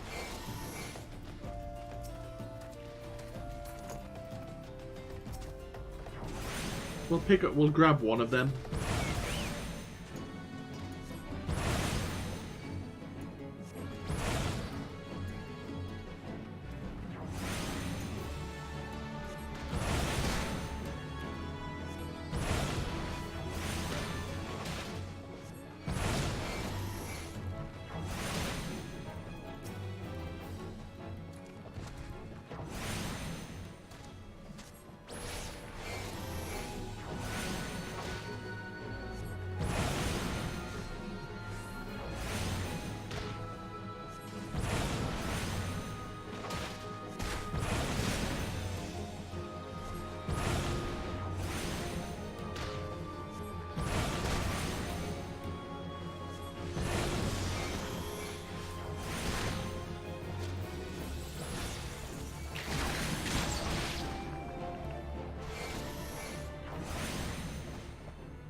Okay, just one last nanny goat to deal with.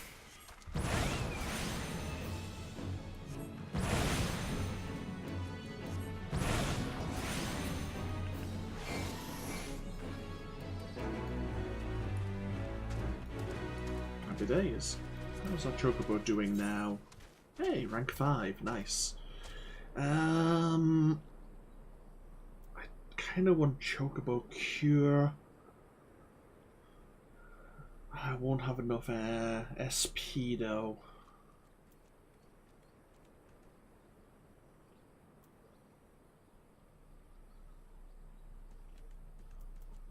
I'll grab the extra health again and we'll go for Choco Cure next, I suppose. Right, sorry, we were looking for Blowfly Swarms and Rotting Corpses. Hello there, Bandit.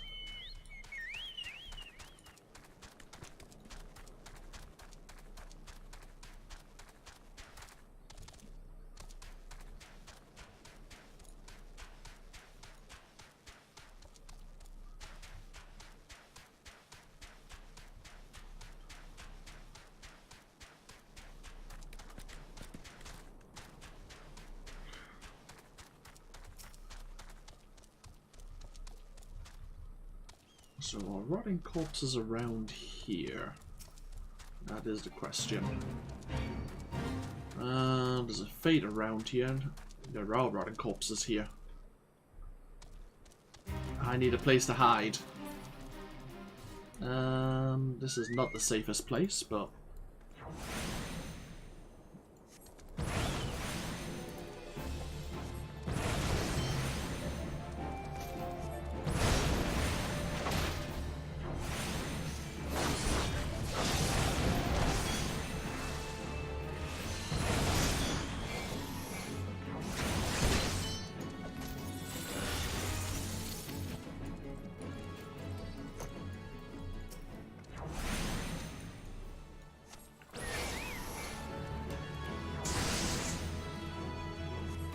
Oh, god damn it, Rotting Noble. You warned one of my targets. Oh well.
So what's this? A malevolent spirit freed from his subterranean prison when the calamity unearthed the invisible city is indiscriminately attacking those who journey into the ruins in search of fortune and knowledge. Seek out the Undertaker and release his soul from the fetters of the corporeal realm.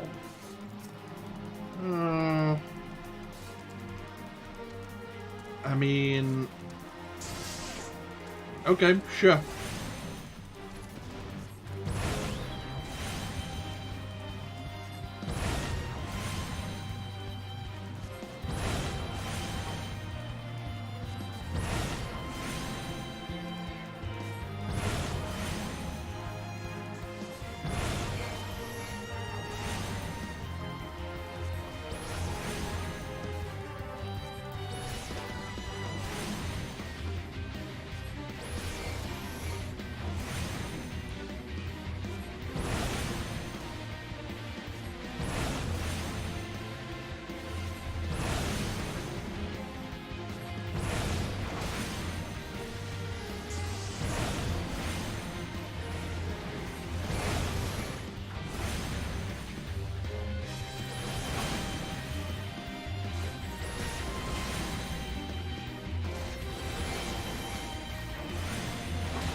It's much easier when a boss fate has a line attack, a charge move.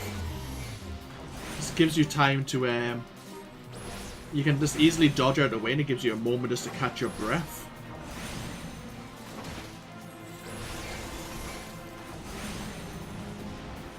Oh, like that.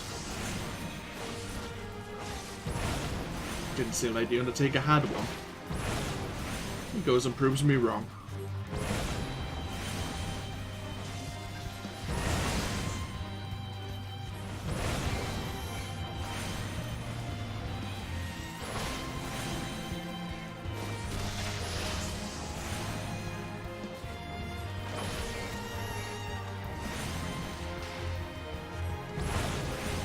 Yeah, binding him in place is not going to work, because I'm going to be shooting the shit out of him.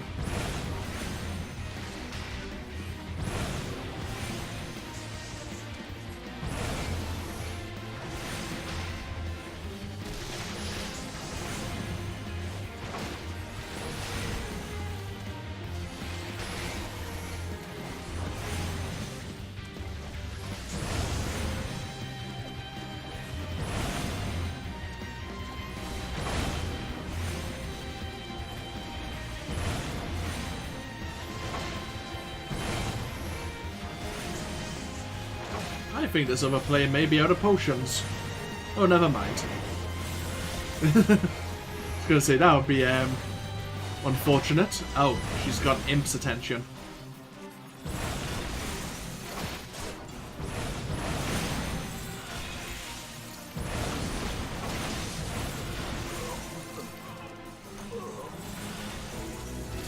Hey, level 15. Happy days.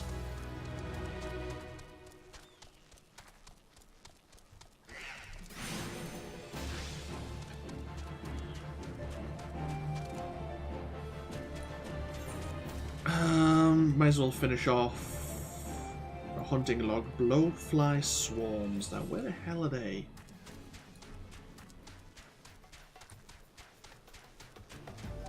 Let's quickly check around the Golden Bazaar. Otherwise, I'll just be upset with myself if I don't have a look.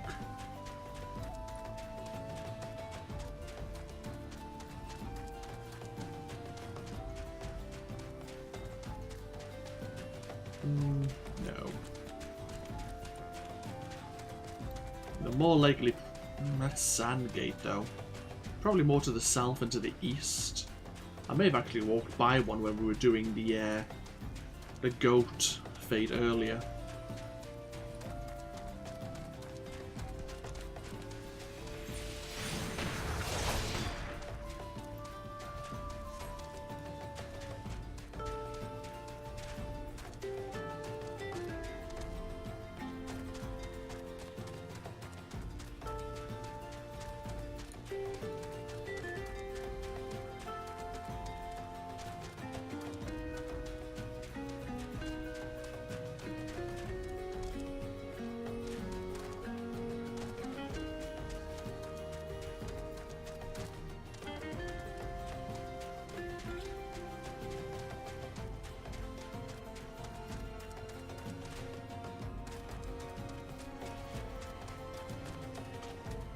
This fate is ongoing. Oh, hi.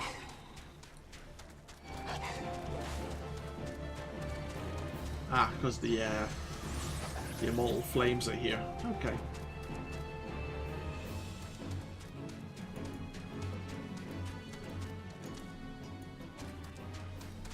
I cannot see these blowfly swarms anywhere.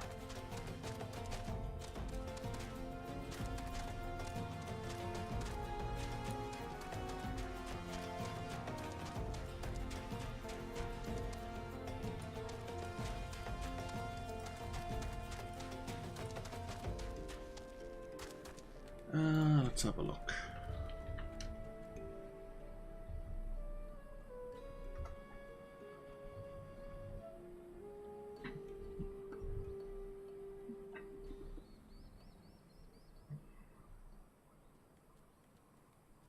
Oh.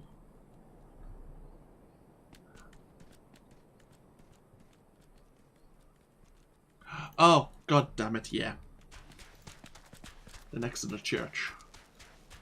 I forgot we actually cleared some out. One of the people there was disturbed by the constant humming of them, weren't they? Or maybe I'm thinking of a quest over in Limsa Lominsa. Either way. Yeah, they are.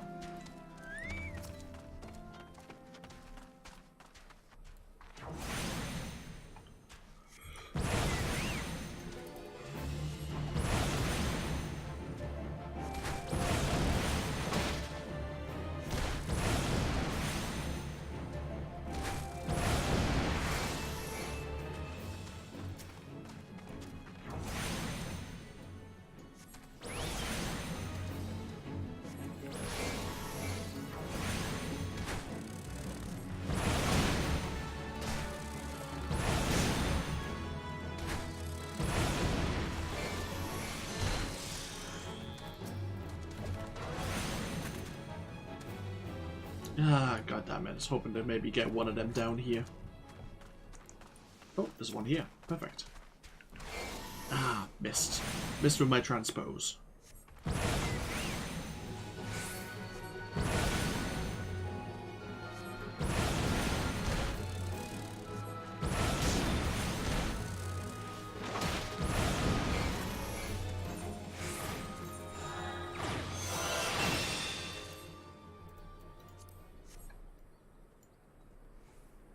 We've unlocked rank 3, or... No, we need to be level 20 or above to get the rank 3 Thaumaturgy targets. Okay.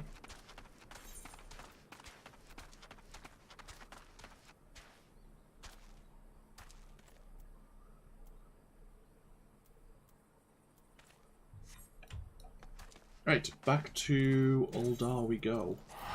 Pick up our next Thaumaturgy quest.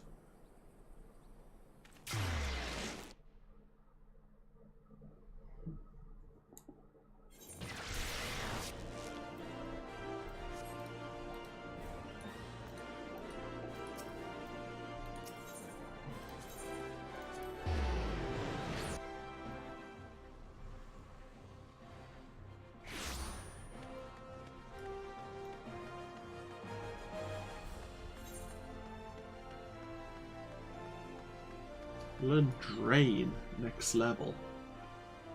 Absorbs a portion of damage dealt as health. Again, unless, is it instant? No. Again, it's a spell that we're probably never going to be making use of.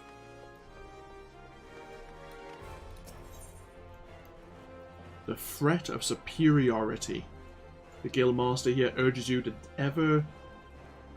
ever deeper into the yawning abyss of Thaumaturgy.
Shameless weeping.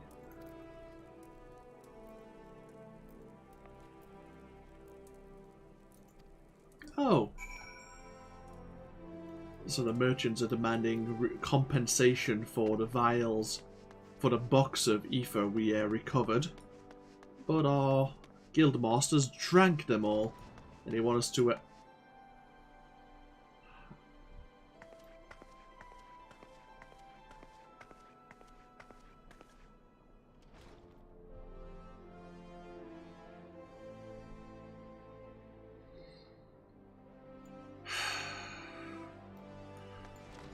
I'm not sure how well we're going to be eliciting sympathy.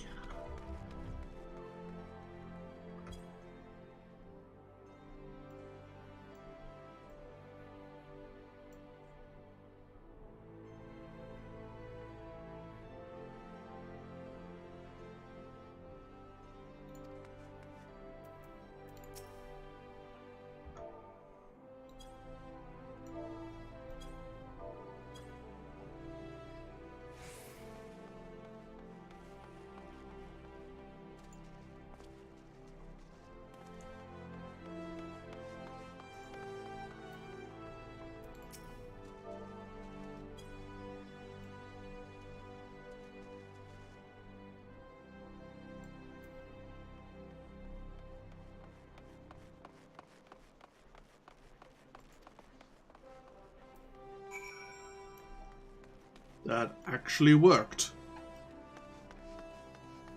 I think our disguise works even better than before.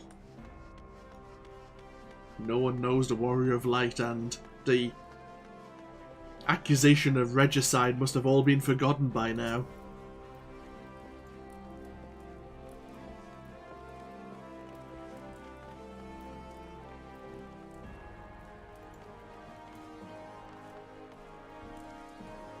Team of scholars has asked for Thaumaturgy to destroy a cursed relic.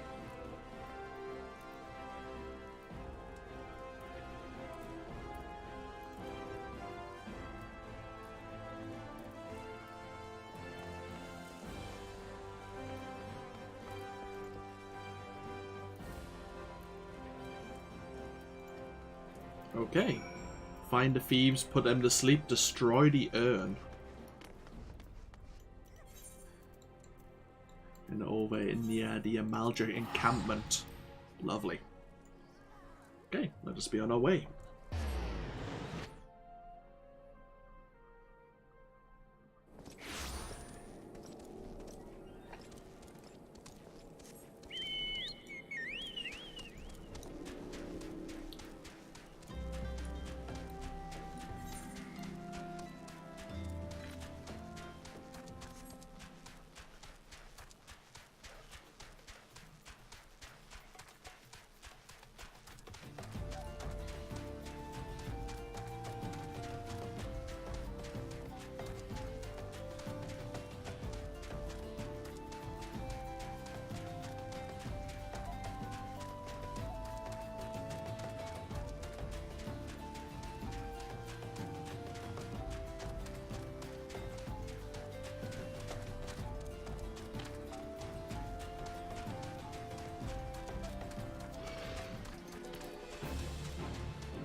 Duty calls, commence battle for the threat of superiority.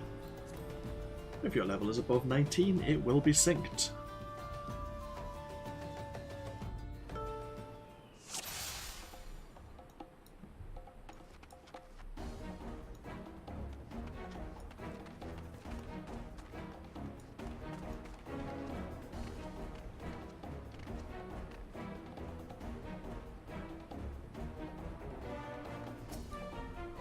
How long does sleep last for? 30 seconds.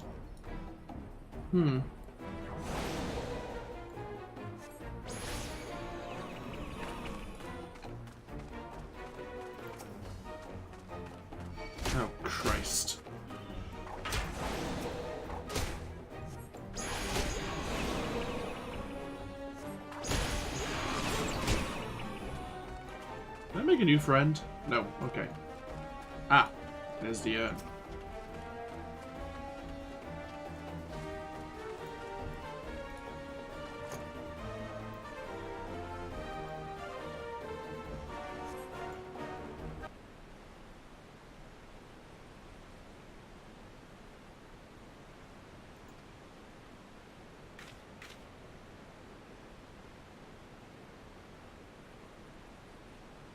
You know this is not a good idea for an alchemist to be out here, right?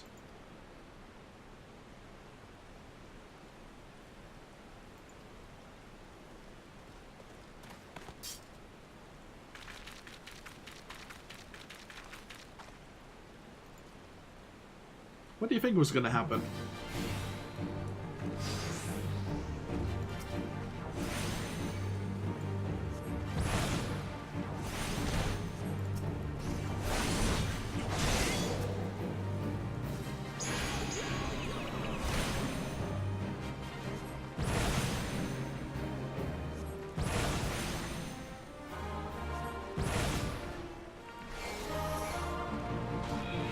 Oh, nice work.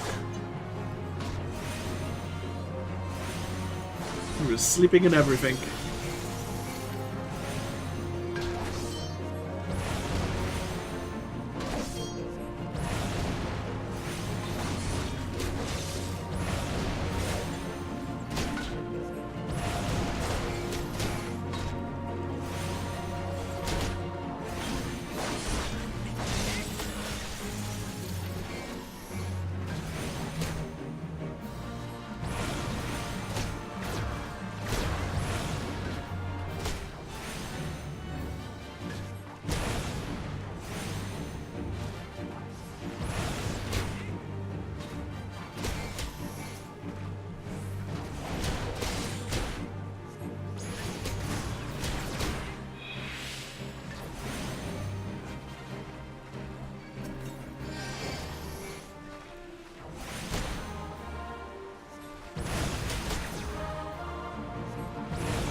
Whew.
The nice void scent.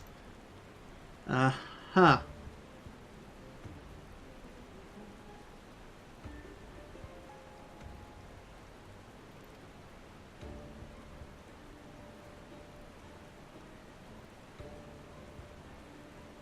Oh, please don't tell me you're actually listening.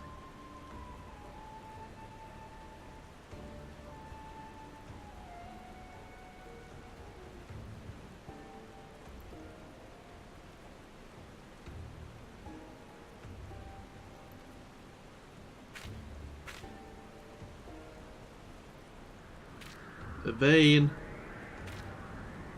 Basically, you could stop this at any moment.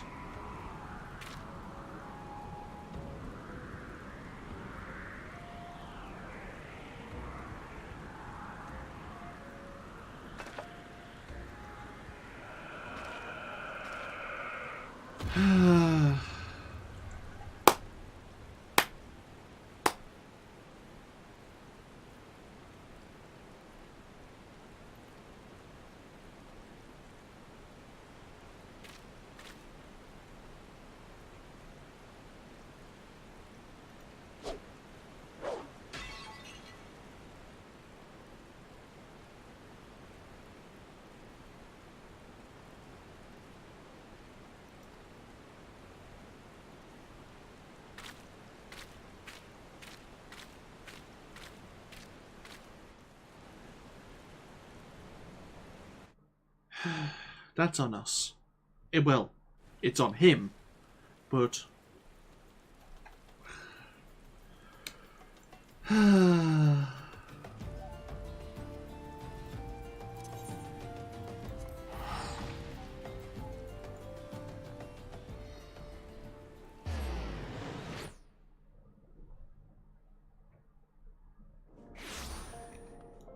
Yep.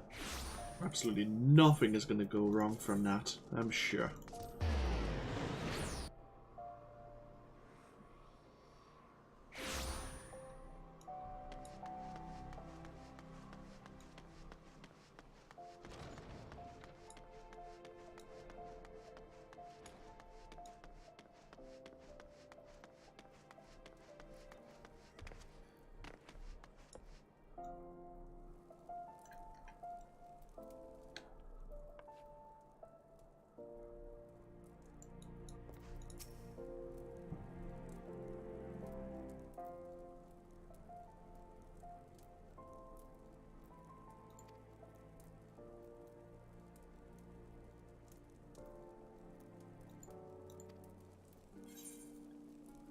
Yeah, your brother's probably possessed by a void scent right now.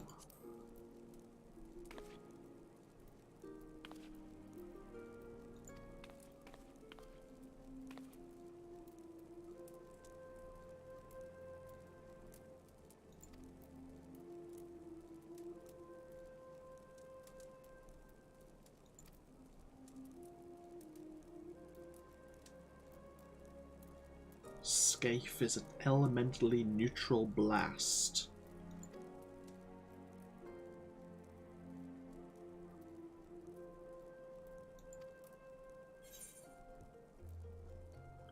We don't really need any of this gear per se, so we'll just take the elegant bronze pieces.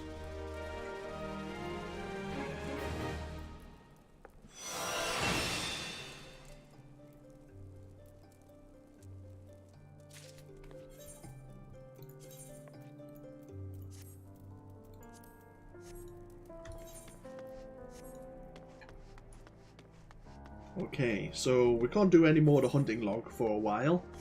We might as well do... Oh, when is the... Oh, level 16. Well, okay, we'll do the Guild Hess Duty Roulette. Do I get bonus experience when redoing these? I guess I get the completion bonus again? 2 seconds. Let's have a look at this. Yeah, okay. I don't get a completion bonus as a conjurer, but I would get it again as a Thaumaturgy. Awesome. Okay. Welcome back, Bandit. Not too bad. It's not doing too bad at all. We're about to do the Guild Hess Duty Roulette. We'll probably do the other Guild Hess that we have available. And in level 16, we'll unlock the leveling Duty Roulette. So we're about to do all that and see how much experience we get.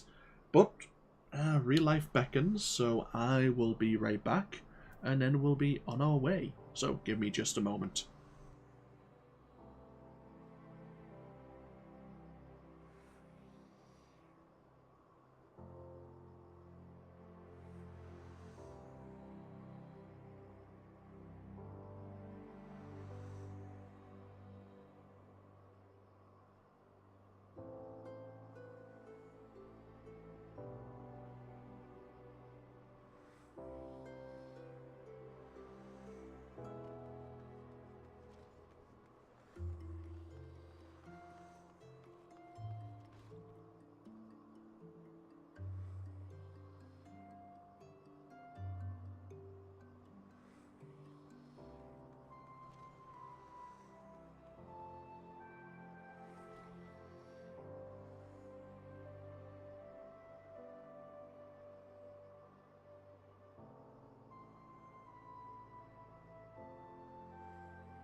And back once again.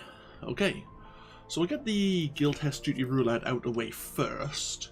And as I say, we'll probably then run through the other Guild Hests we don't end up doing. And then we'll go throw ourselves into a dungeon. We'll get a couple of levels through doing it that way. See if we can find a merchant mender. Repair our gear before we get ourselves away.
Okay, let's wait for the duty finder to pop.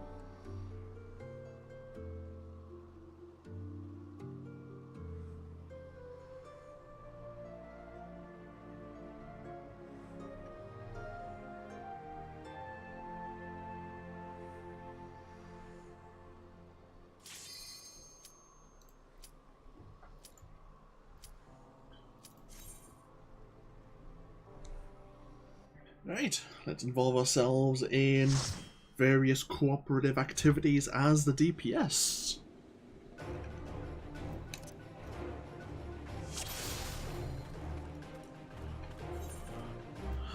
Hey, it's actually the first Guild Hest. Basic training enemy parties.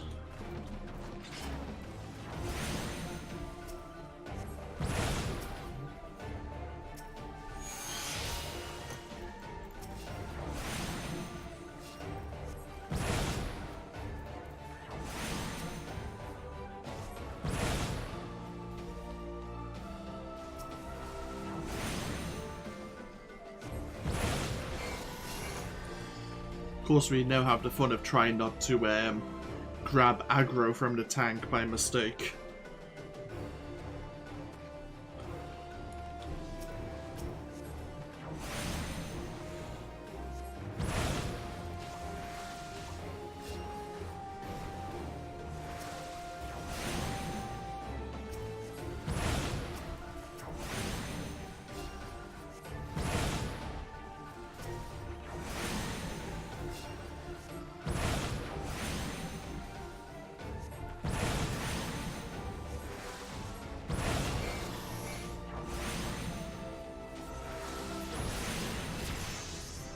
Hey. Level up. Level 16.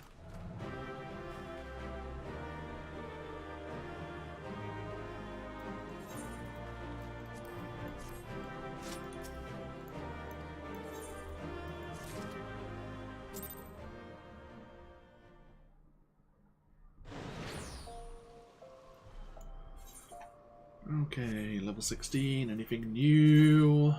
Nope. So, what's next? I'd say do them in order, but there's a better chance of finding a party faster if I just click all three of the Guild Hest we've yet to complete. And once again, go back to waiting.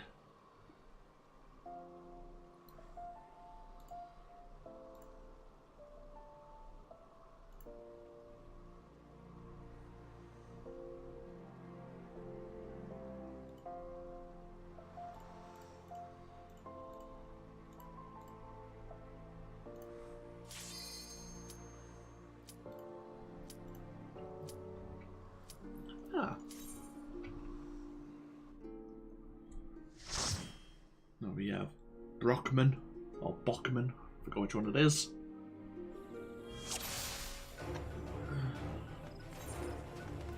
Under the armor. Defeat Bockman and his hell-spawned minions.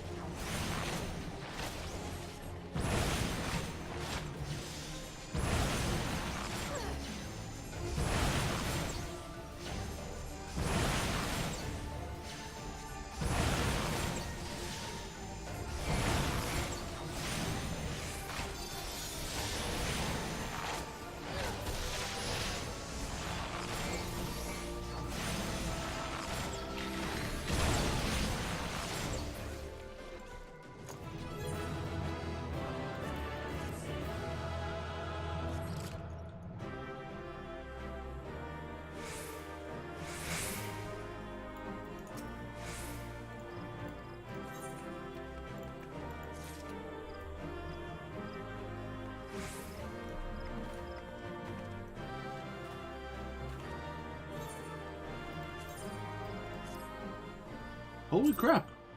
Thank you for the player commendations. I didn't expect to get them as the DPS. Pleasant surprise.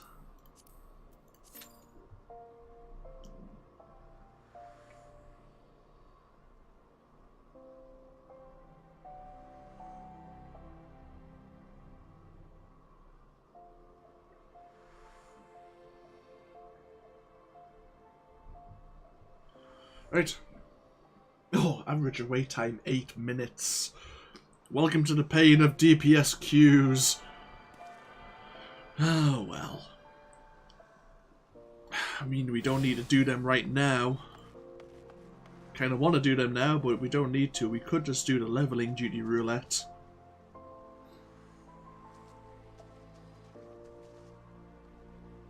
We'll give it a couple of minutes.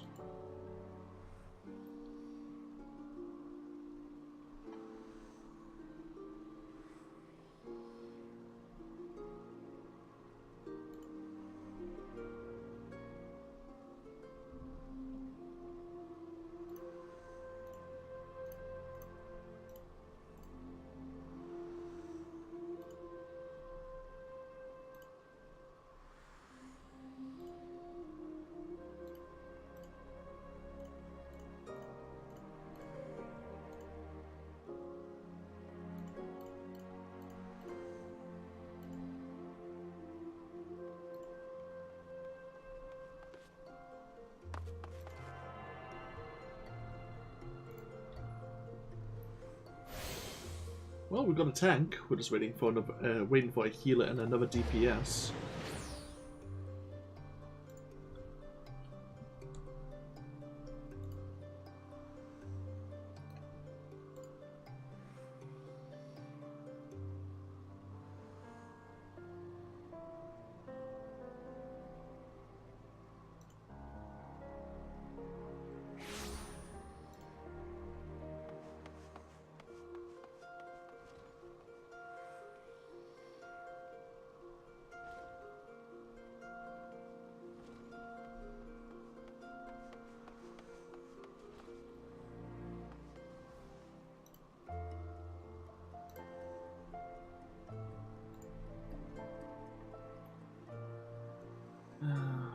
Give it another minute, minute and a half.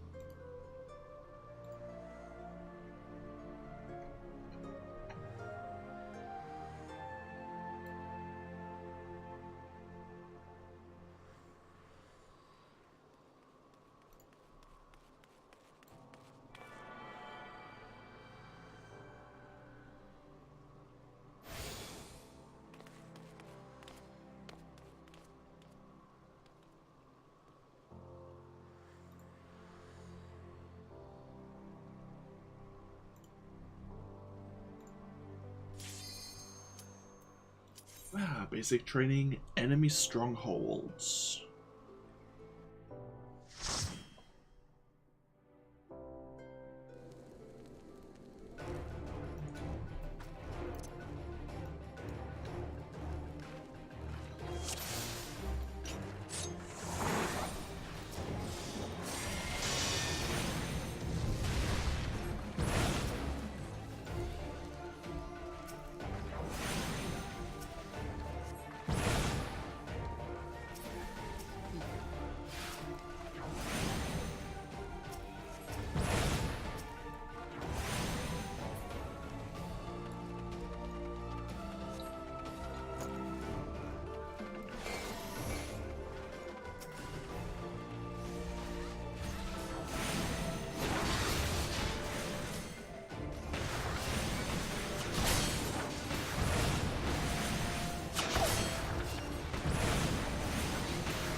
Oh, bloody hell, I'm casting the wrong spell.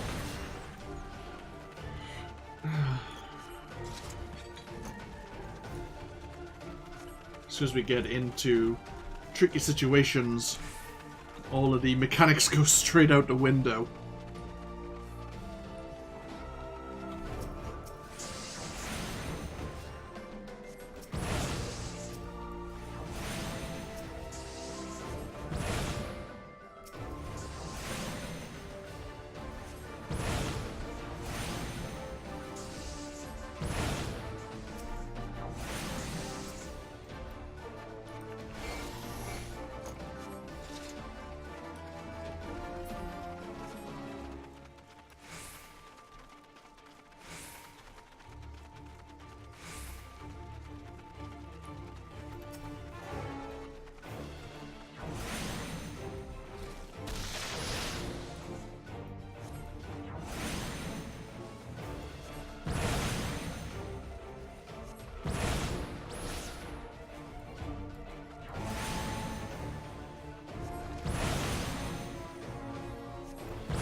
Okay, so we could wait for the last guild hest, but tell you what, we'll wait until we get a selection once again, and let's go do a dungeon. Average wait time 13 minutes, really? Are we that far up the list? I mean, sure, there's not many dungeons we can do right now. Satasha and the Tamtara Deepcroft, I imagine. Yep. 13 minutes, really? Oh, that's painful. That's very painful. But it is what it is. Also, with the duty roulette, we will definitely be getting a lot more experience. But what can you do? Oh well, sit back, relax.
Roll waiting list number after number 50.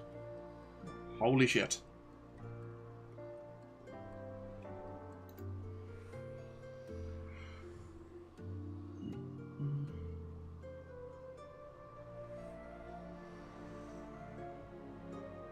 Is it really that quiet? Or is there just that many DPS?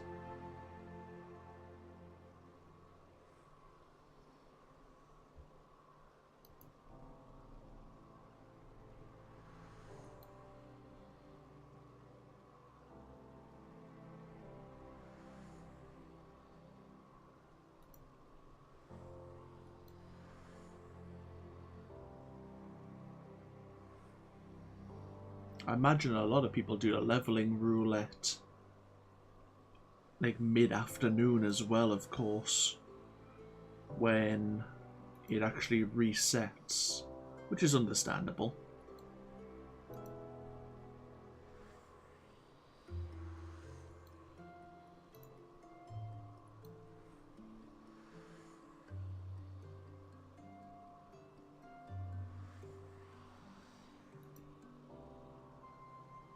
I guess there really is just that many DPS compared to tanks and healers.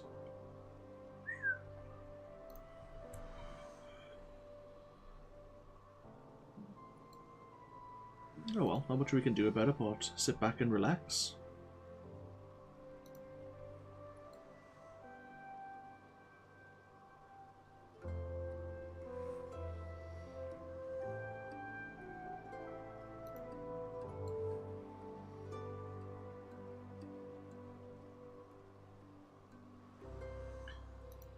I mean, if it's gonna be that way,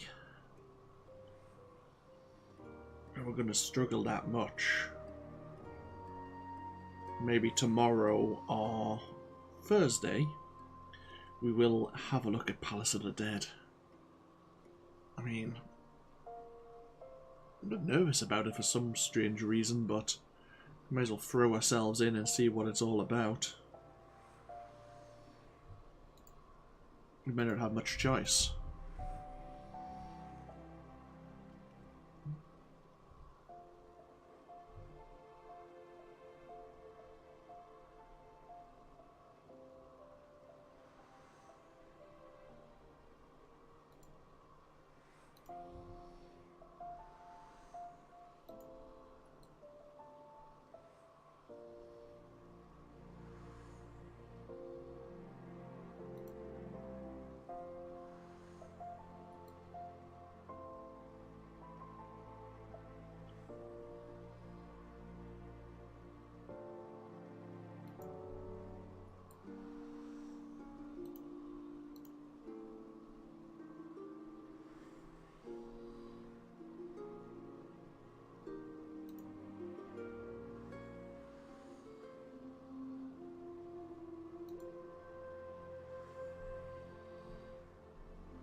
Number 19. We're getting there, slowly but surely.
Number 4. Almost there.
Hey, what's that sound? Could it be that we're actually about to do a dungeon? Holy hell. Let's see how horrible this goes.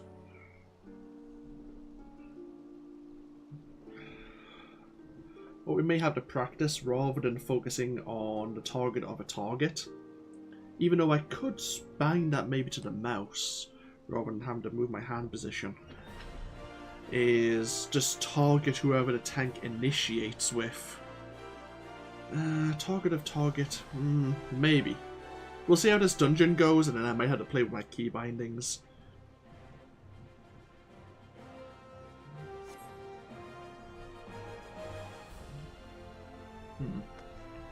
God damn it, someone didn't ready up. But I might do it now then. What would be best?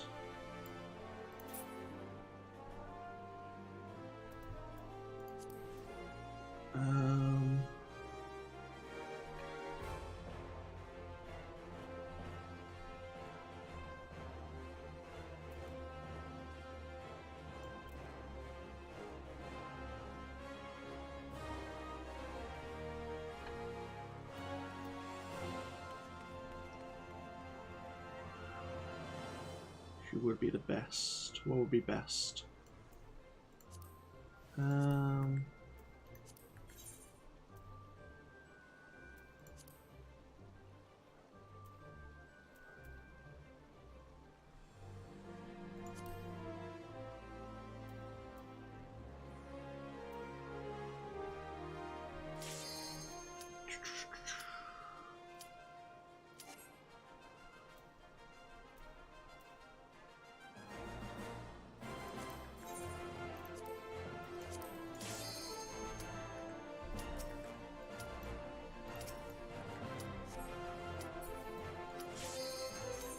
Give it a go.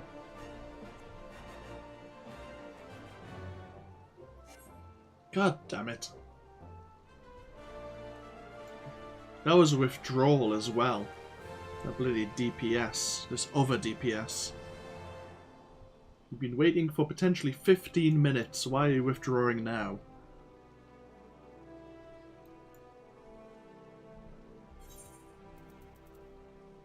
Level 20 will learn Diversion, which will be very useful.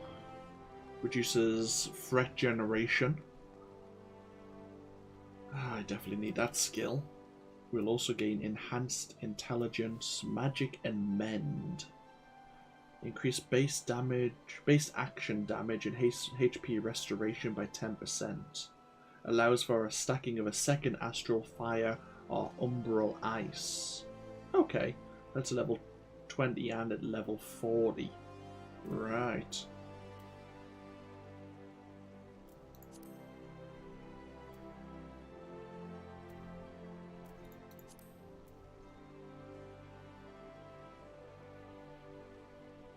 A level and a quarter say will actually learn Fire 2.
Right, let's try this again. Maybe third time lucky.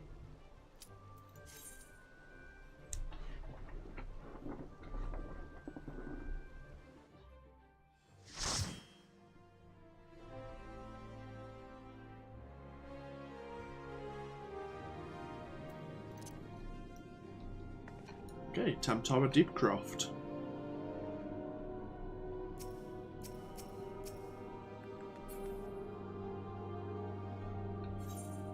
Have a level 30 Paladin, level 30 Conjurer, and level 31 Dragoon, and then us.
Okay, level 17.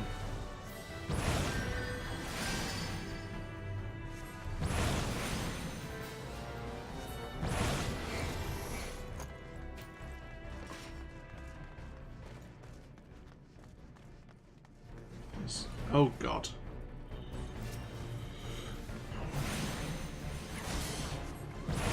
The Dragoon made some friends.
Oh, we're down a player. We're down the Dragoon.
tank's doing a very good job, though.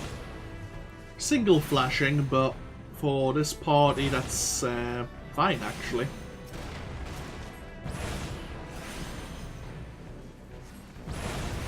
And we don't have too much AoE potential. Oh, God.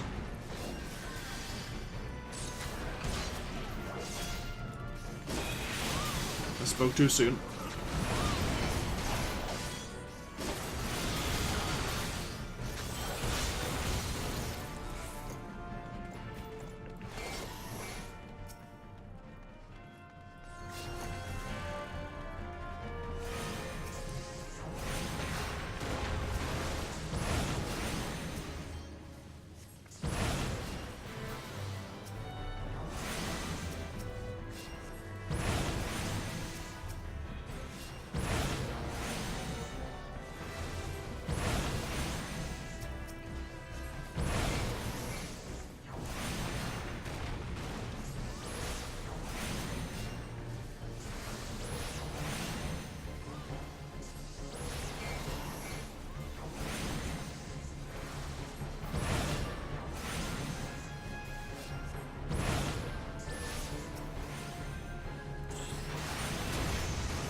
Hey! Level 18. We have got Fire 2. We've actually got an AoE spell at long last.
Okay.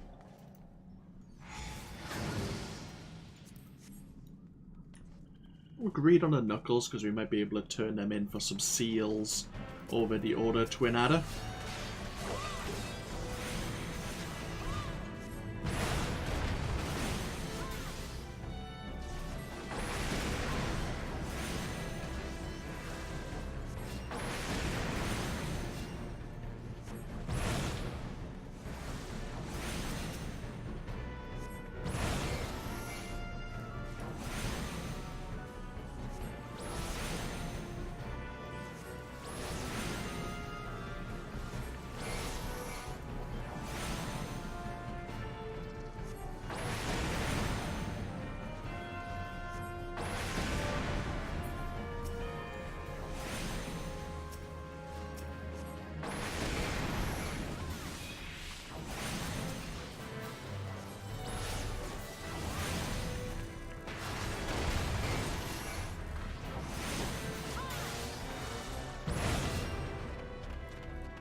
I imagine later on it's going to get pretty crazy when we have to dodge a lot of floor AoEs, a lot of like attacks from bosses and their mechanics, while at the same time having to bloody keep an eye on aggro, keep an eye on our MP, keep an eye on our astral and umbral aspects. It's going to be a bit of a nightmare.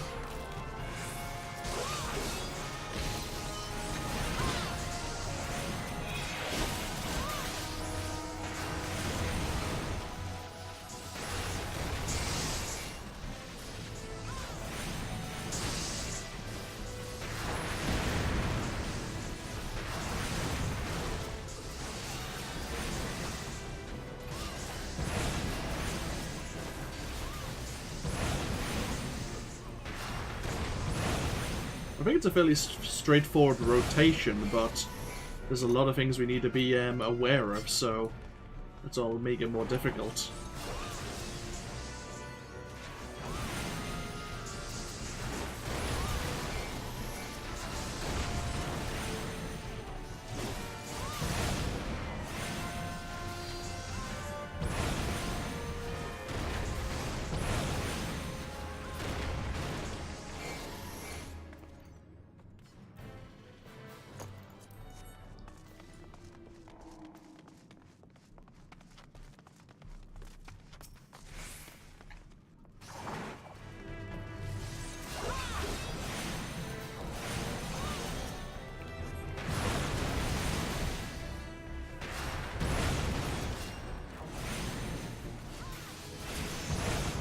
Level 19.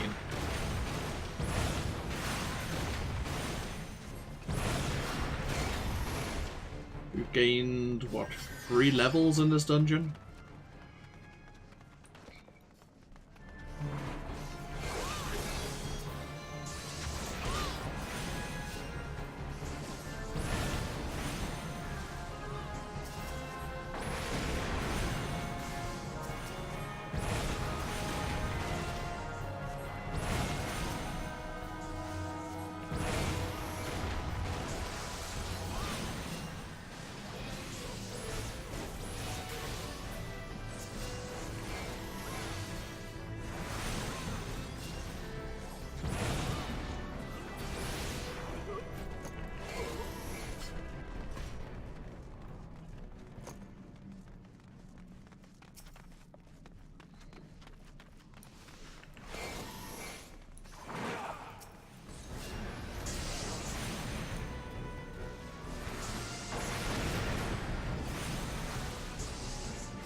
to the final boss.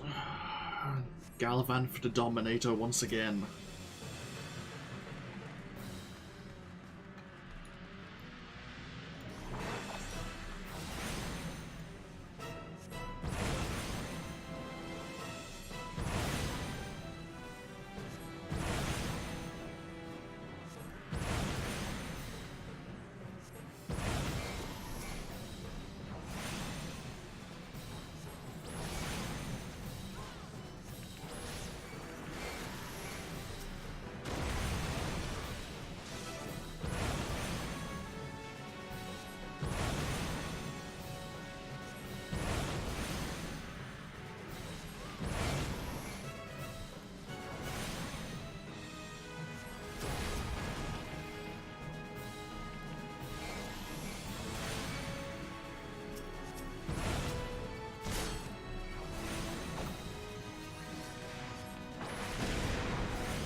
Oh Christ.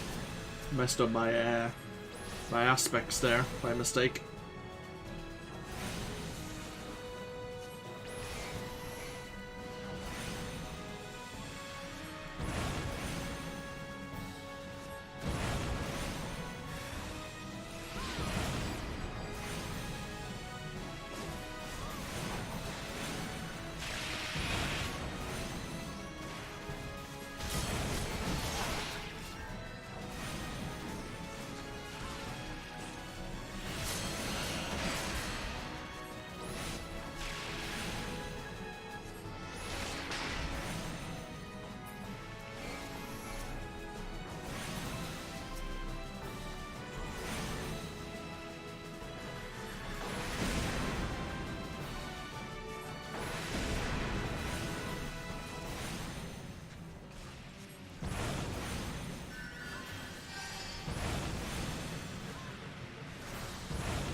Hey. There we are, happy days.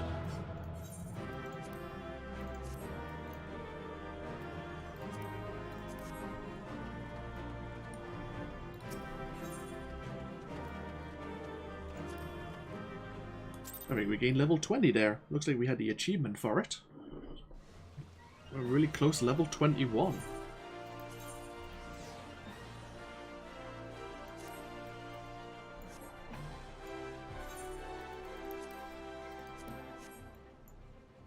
Yeah, level 20.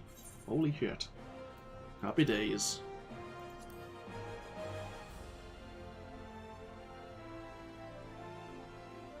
Ah, okay. So...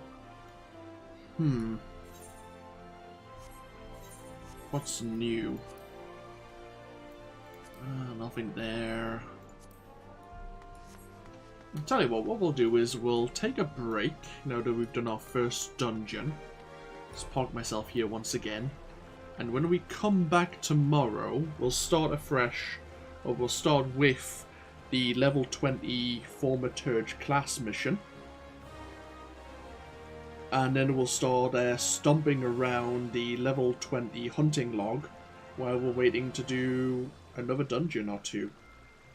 And if we have to wait forever, once we've cleared out the hunting log, depending on how much we can actually do, at level 20 of course, we'll look at maybe Palace of the Dead and see what the hell that's all about. I've only read briefly about it and how it uses its own unique weapon and armor set, and all I've heard is it's very good for leveling, but I honestly don't know, so maybe it's something we'll have to take a look at tomorrow or the next day. Either way though, yeah, we may do Palace of the Dead tomorrow or Thursday, since it took us 17 minutes there to find a duty roulette leveling dungeon. But we did gain 4 levels out of it, so I can't really complain. But we'll see. As I say, we have the I have the rank 3 hunting log, and we have the level 20 Thaumaturgy class mission. Yeah, we'll see. If you're on, you can tell me or show me what it's all about, perhaps. But yeah, we'll see. Either way, though, I'm going to take a break for this evening. Thank you all for joining me. And we'll be continuing to level up our Thaumaturgy and then later Black Mage next time. Until then, though, enjoy the rest of your days. And I'll see you all, well, tomorrow or in the next video. Till then, though, bye-bye now.